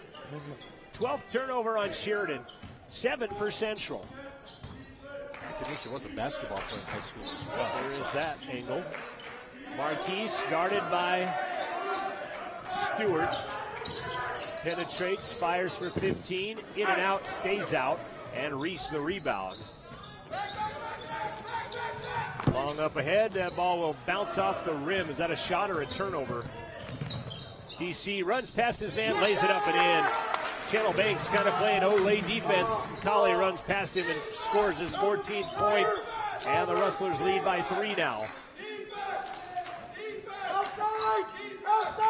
The bench trying to get the crowd in this as Reese works on Villanueva, and he'll dump it in.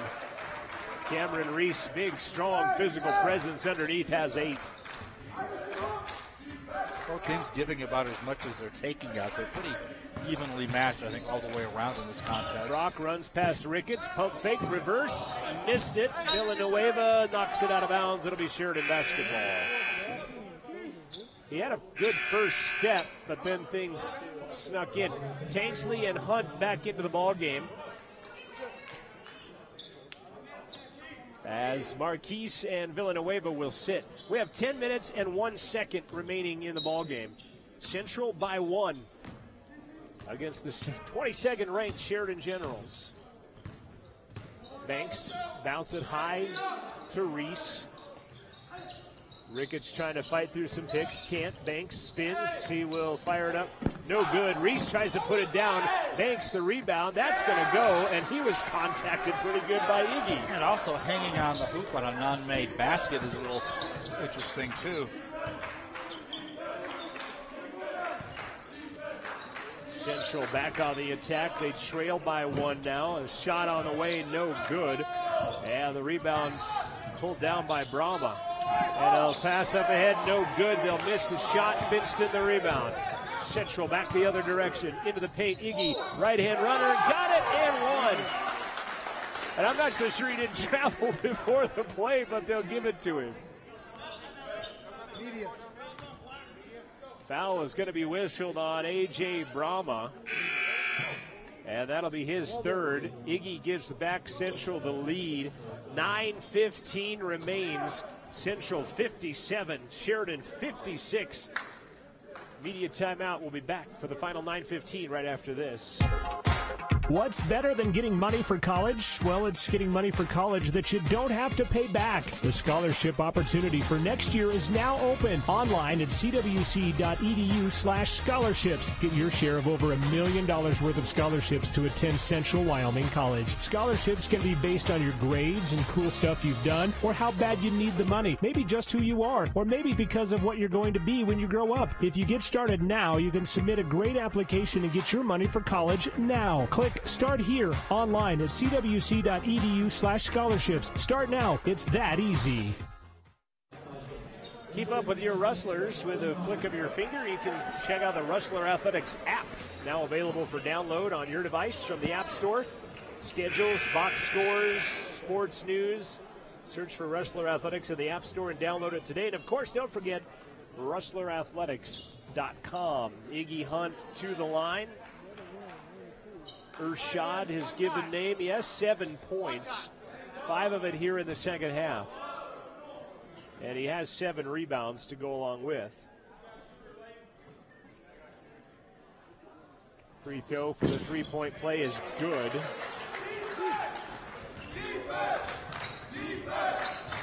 Crowd still sitting on their hands as their bench tries to get him into it.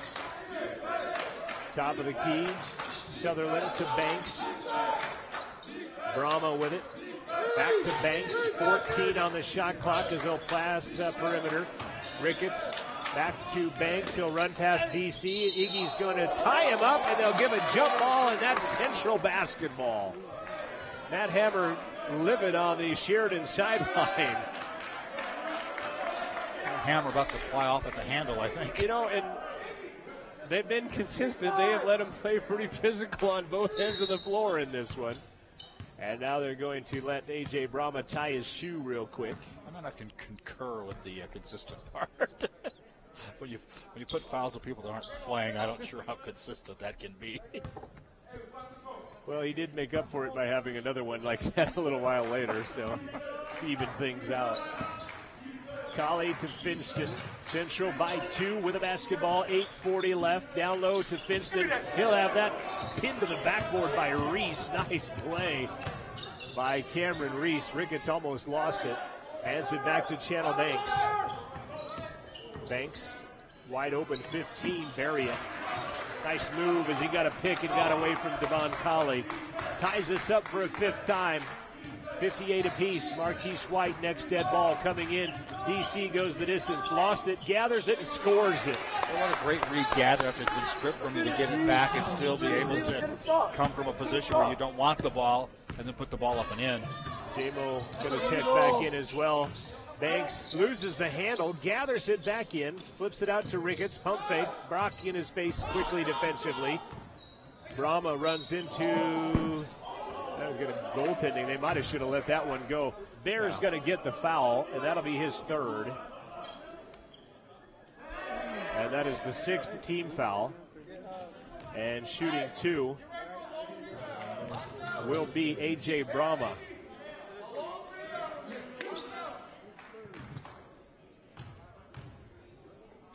Brahma is a 68% free throw shooter, and he cannot hit the first. Sheridan 5 of 9 from the line, 56% from the day. Central not much better, 9 of 15 is 60%. It's weird, we saw a lot of Dowell in the first half. I don't think he's made an appearance here in the second half. Early, but not much. And then the second one is good by Brahma, cuts the lead in half. 60-59, J-Mo and Marquise back into the game. Washington and White. Right side, Tanksley. Out to Bear. Also on the floor is Ziggy. Central by 1, and a slap by Channel Banks will be his third. And that'll be the 7th team foul, so one of the bonus coming for Marquise White. Does look like Lonzo Ball, by the way. I said a little. You're thinking of his brother LaMelo, I think. Marquise good, as he'll make it a 2-point game. He's got 9, does Marquise. 3 for 4 from the stripe is Marquise. Now 4 for 5 as he gets the second, and he puts it out to a 3-point advantage. 7:35 remaining in the contest. Banks up top to Ricketts. Bounces it back to Banks. Trying to find Reese down low, they can't. 10 on the shot clock. Banks wide open, 15, airmails it. Jamison Washington the rebound. Well, CWC got lucky there. They weren't sure whether the switch was going to occur or not. He had a pretty open shot. He left him open, but he airmailed it. He wasn't even close. So again, he's like Lonzo Ball. Washington out in the midcourt circle. Goes high post, backdoor Marquise wants to jam it, can't. Reese fouled in hard. Marquise goes down hard. Cameron Reese, believe it or not, that is his first personal foul he's been called on. And he went down hard, nothing intended there or anything, however. And the referee telling the kids to stop jawing down there. Just the first personal on Reese. As just Marquise, trying to keep him from the dunk. I don't think there was anything wrong with that foul.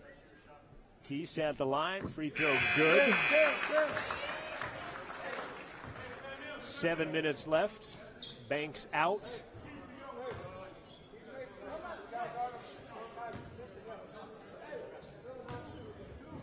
Four-point Central lead. Their biggest going to be 5, and it is. As Marquise gets 4 in a row. He's hit 5 in a row. He's 6 of 7 in the ball game. Outside Sutherland. Marquise on him defensively. Now Brahma. Now Ricketts. They'll get a switch. Tanksley having to play down low on Brahma, but they'll get the. And Tanksley's going to foul Brahma as Henry will pick up his second personal. That will send Brahma to the line for 1 in the bonus.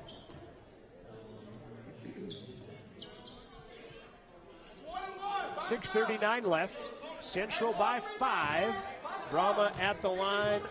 1 and a bonus if he should connect, which he does. Brahma, by the way, 68% from the field.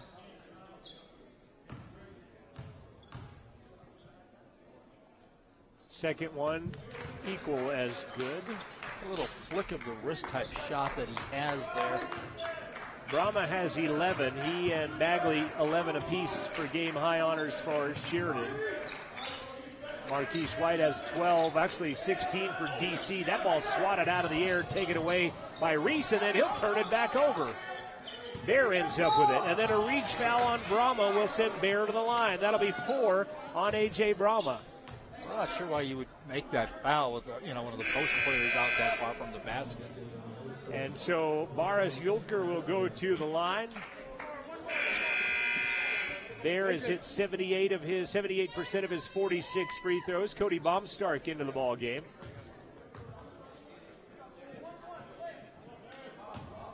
Interesting, I've not checked to see how that player from Rock Springs, that post player that playing up in Montana this year, how he's doing. Bear gets the first free throw. Remember they had like a 6'9" post player. I think he went to either Montana or Montana State. I haven't checked that out. So which I will effort next week. Bear gets both. Central back up by 5.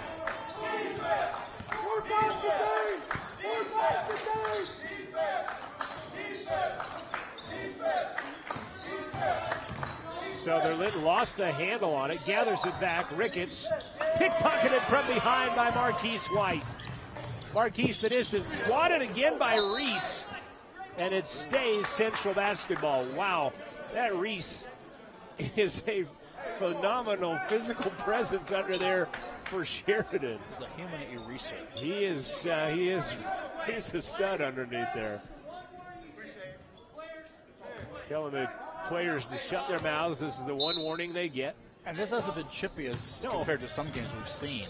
Bear flips it out to Tanksley, gets a pick, runs past Baumstark. Reese is there to say, not today, my friend.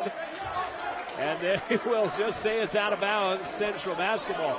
Interesting, Baumstark was trying to help him out, and his teammates said, don't do that. It was kind of, so it's really wasted energy from both sides. Now it's getting a little chippy. Yeah, I guess they heard us.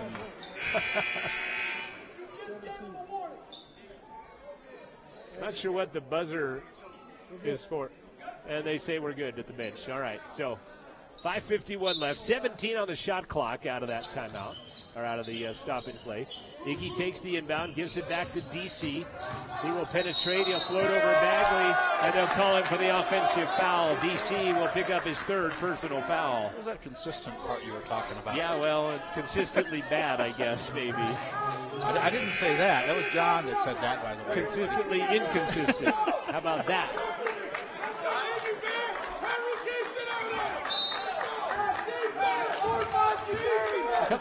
Used to tell Mark Padilla that did Evanston games, he did impressions to do his voice and somebody else's voice in the ball game. He never did it, but I suggested it to him. Coming down to crunch time, Ricketts for 3, good. And a quick timeout, Coach Hammer. Layden Ricketts with his 4th 3 of the ball game. And a quick timeout. Still a lot of time left at 5:33 in the ball game. And a 66-64 Central lead. Interesting, I sat by Coach Hammer at the state basketball championship game between Riverton and Roarland last year. Just by coincidence is how that worked out. So I know Baumstark. And that's where I was looking at him. Yeah, Baumstark made a visit here. And also went to Northwest as well. I think it came down to Central and Sheridan, and you obviously know he ended up at Sheridan, did Cody Baumstark. 66-64, 5:33 left to play in regulation time. 5:30 in the evening on KCWC FM Riverton. I'm John Gabrielson alongside Joel Kindle. Chris Litton with us tonight, who we may or may not give a microphone to in the next couple. Voice. And after 35 minutes of basketball, they make DC tuck his jersey in. Yeah. You could have the shorts come down just a little farther. It's sort of weird. They went to the long shorts, and everybody's pulling up the shorts. Right. Tanksley flips it out to Marquise White, guarded by Bagley. Marquise on Baumstark, runs past him, and he'll go to the line as he kind of charged in there. And the foul will be whistled on Josh Bagley. That'll be his 3rd personal. Interesting, it wasn't on Baumstark. I thought for sure that's where it was going to go. Marquise White to the line. They'll shoot 2 on every foul. The remaining 5:16 of the ball game. 10 fouls on Sheridan. Crowd goes That's quiet. Interesting because the foul count was really in their favor earlier in this half by quite a bit, if I'm not mistaken, like 5-2 at one point, maybe. Marquise gets the first. 13 points for Marquise White. Second one is good as well. Marquise has hit 7 in a row from the line and is back to a 4-point lead. 5 has been their biggest. Baumstark at the top, hands it back to Sutherland. To Reese, bodying in on Iggy. Reese flips it back up top to Bagley. 10 on the shot clock. Bagley going to run down past Bear, flips it to Baumstark. He can't handle it. He'll fire for 6, missed it. Rebound tipped out of bounds. It stays Sheridan ball. 1 second on the shot clock.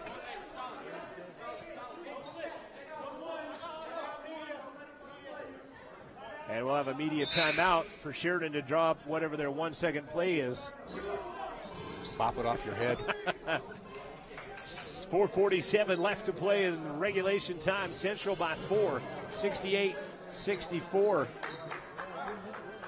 And a media timeout. Sheridan will have it under their own basket with 1 second remaining on the shot clock.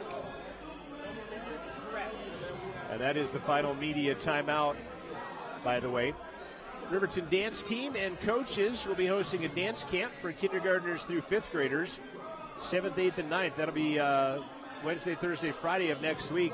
It'll go from after school until 5:30. They'll perform their dance then at the Riverton High School basketball game on the afternoon of February 10th. I believe Riverton High home Friday and Saturday of next week. Impossible. Exactly. Central will be home Wednesday and then on the road Saturday. And then back home again for the final 3 home games of the season on the 17th, 19th, and 24th. And then hopefully a home play-in game the weekend of 1A, 2A state basketball, and then the Region 9 tournament. As I mentioned, the North will be, for the ladies will be in the North this year. The South will be at the men. Western Nebraska leading the men's right now. They're undefeated. They're 1 loss through conference play. Otero is number 2 at the moment. Well, there were so many, all 8 teams I thought were competitive. They got to that last 8 last year up in Gillette. Eastern Wyoming has lost 9. They're 0-9 in conference play, which is kind of hard to believe. Yep, it is. They also had, as they'll get a 3 that hits, that's a shot clock violation as it hits the side of the backboard, and they. Players had to tell the coaches, apparently. It's pretty weird because that was a pretty good look, really. So clanged off the top of the iron.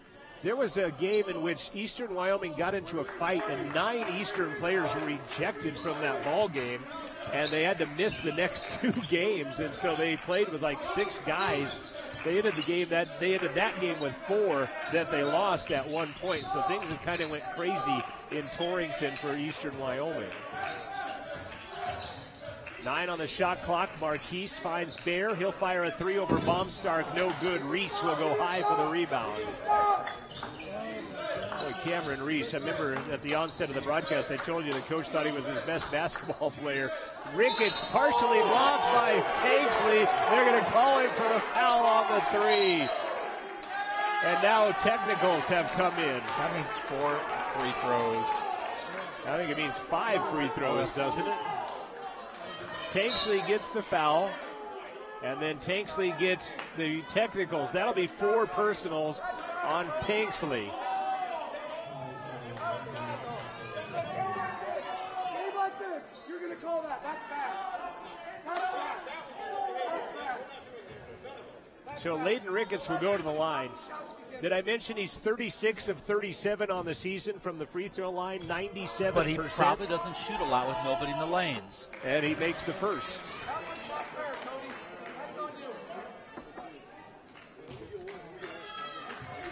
Ricketts with 13, 14, cuts the lead to 2.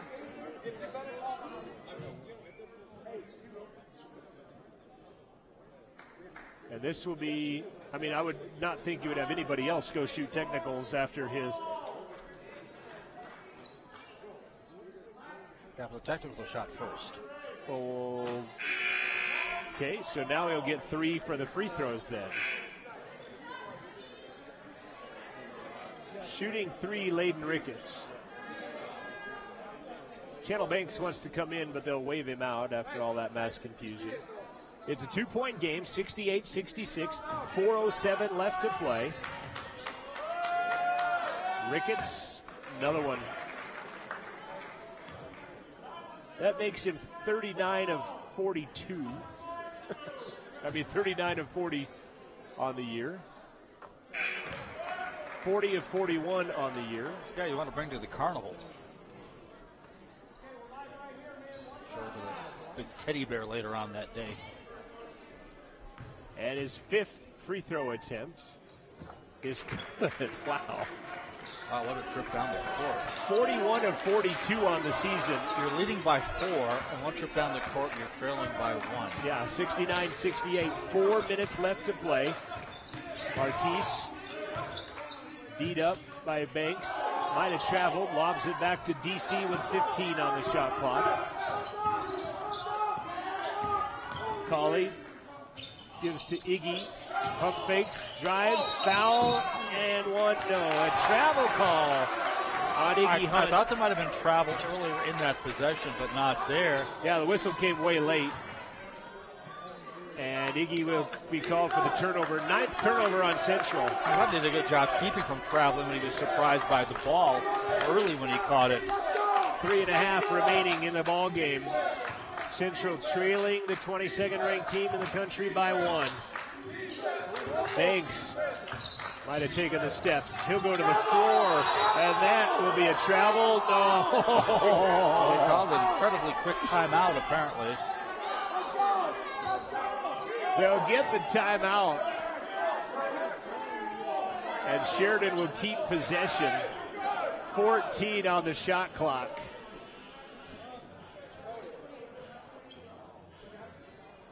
Don't forget, Rustler 400 reverse raffle.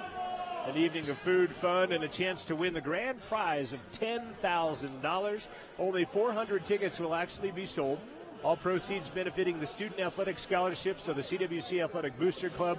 You don't have to be present to win, although if you're there, you'll have fun on March 23rd, right here in Rustler Gym, 6 to 9. If you would like more information, check it out online, cwc.edu/Rustler400. Wondering if your son might be learning some new words sitting on the CWC bench tonight. It's not the first time. It's not the first night. You talk like that at home all the time. No, it was 3 seconds after he fouled. Tanksley, Cauley, White, Yulker, and Hunt, the 5 on the floor for the Rustlers. They'll wipe up some water where the powwow for Sheridan was. Where he slid down, I think, was too. No, is where they, well, it might have been, but they had their timeout huddle there. Banks with 10 on the shot clock, and an offensive foul is going to be whistled. And is that a makeup call? I don't know. A.J. Brahma will be his 5th personal foul, and Cody Baumstark will come in for Brahma, who has just been disqualified on his 5th personal foul with 3:19 left to play. Central down by 1. They've got the basketball. A lot of chatter between the 2 point guards.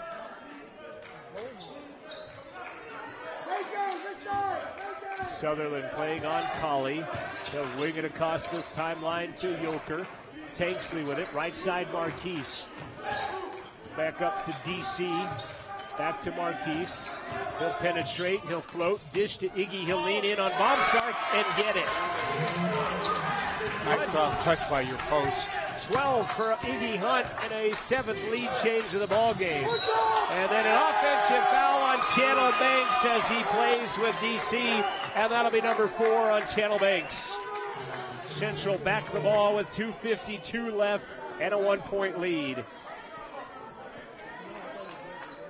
And now DC and Sutherland going to get reprimanded by the official, and Bagley's going to come in for Sutherland. Which is weird because how many warnings do you give? Right, exactly. Well, and Coach Hammond even said that. And I think he had a point. He did. It might have been both teams maybe shooting technicals at that point, but Barris Yulker up top to Marquise. Dangerous pass as Cauley gets it back.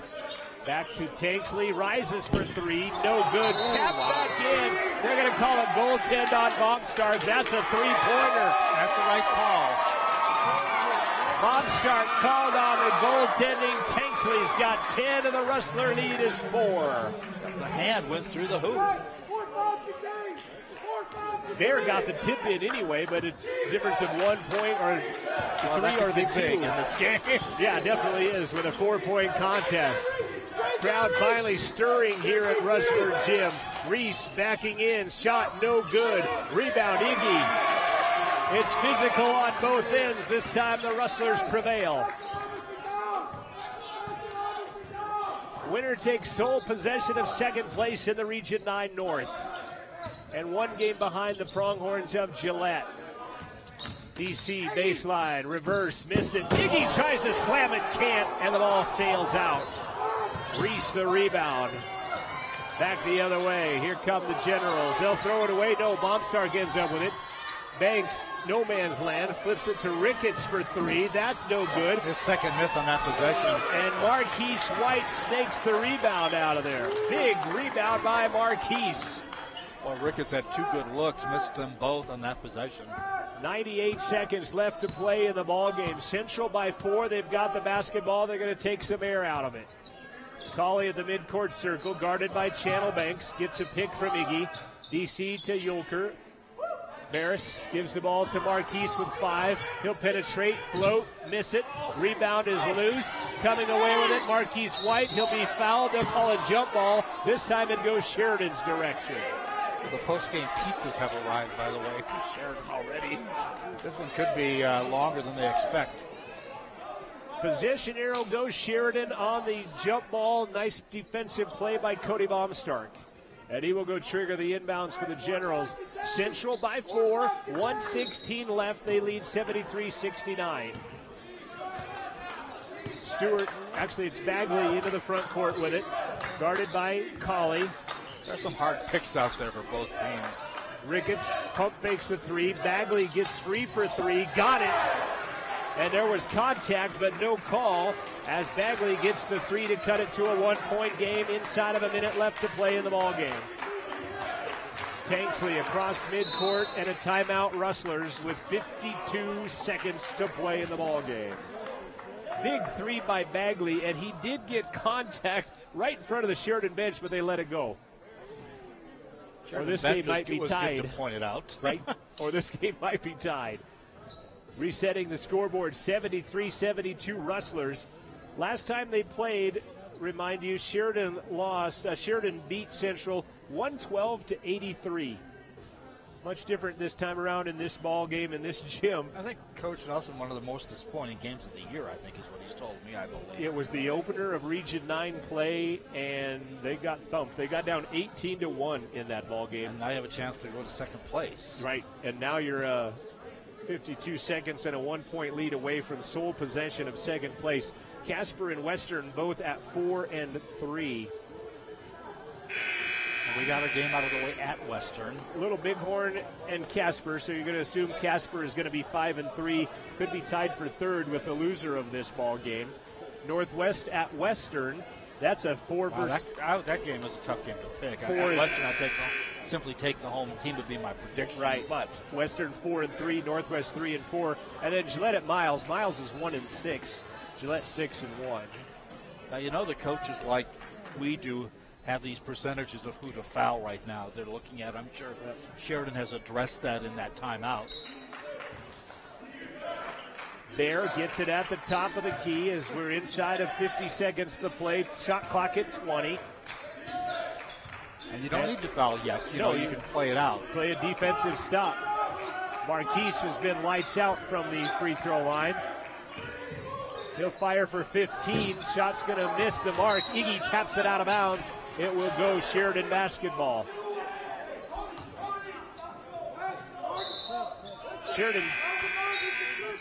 Sheridan has out-rebounded Central 46-33 unofficially in this ball game. 30 seconds, shot clock at 27. About 2 seconds difference. Bagley gives the ball off to Banks. Crowd into it again finally. Bagley pump fakes, penetrates. Might have traveled with it, gives it to Banks. He'll penetrate, he'll fly past Yulker and get it with 13 on the clock. Banks in double figures with 10. 10 seconds left to play. And coach wants a timeout, and he'll get it with 6 seconds left to play. Channel Banks floating down the lane, got contact from Bear. No call, but he made the bucket. Yeah, and you're not sure where that contact was caused. You know, I thought Bear held his position pretty well, it looked like, from this vantage point. Checking in will be Caleb Stewart with 6 seconds left to play. Central got a bucket out of Marquise White with 5 seconds left to play Wednesday night to beat Western. Can they do it again tonight against the 22nd ranked team in the country? I think about CWC, I'd be real curious as to who Stewart came in for, because, you know, if they're going to go all small to try to play man-to-man, you might want to think about your big guy underneath, you know, if that's a situation that arises here. So be curious to see who comes out, because we just know who's coming in. Each team has 1 timeout left. Tanksley, White, Colley, Baris-Yulker, and Iggy Hunt on the court for Central. Banks, Stewart, Sutherland, Reese, and Ricketts. But did take the post out. Inbounds to Bear. Bear gives it to Marquise. Marquise, the distance. No call. They do call a foul. There was definitely contact, but they've let a lot go. I was surprised. And Marquise White, with 1.2 seconds left on the clock, is going to the line, down by 1.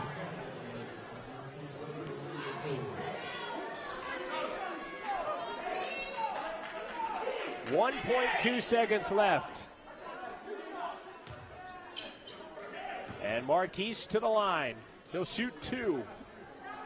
First of which is on the way and is no good. He had made 7 in a row prior to that. I just think the difference between this and the girls' game, you could call the timeout and get it to half court. And you can't get that advancement here. He needs this one regardless.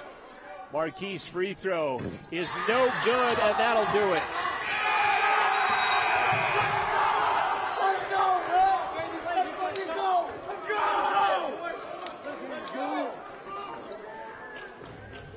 The hero Wednesday night can't make the 2 free throws on Saturday to upset the 22nd ranked team in the country, and that's how sports goes. And his head's pretty much down as they go through the handshake And line. Marquise had hit 7 in a row, 8 of 9 free throws prior to those last 2, unfortunately. He has 14 points, second leading scorer on the night for Central, and those are not what cost the ball game. It's 40 minutes of basketball. It's everything and one single thing. Yes. That's what's really weird in a game like this.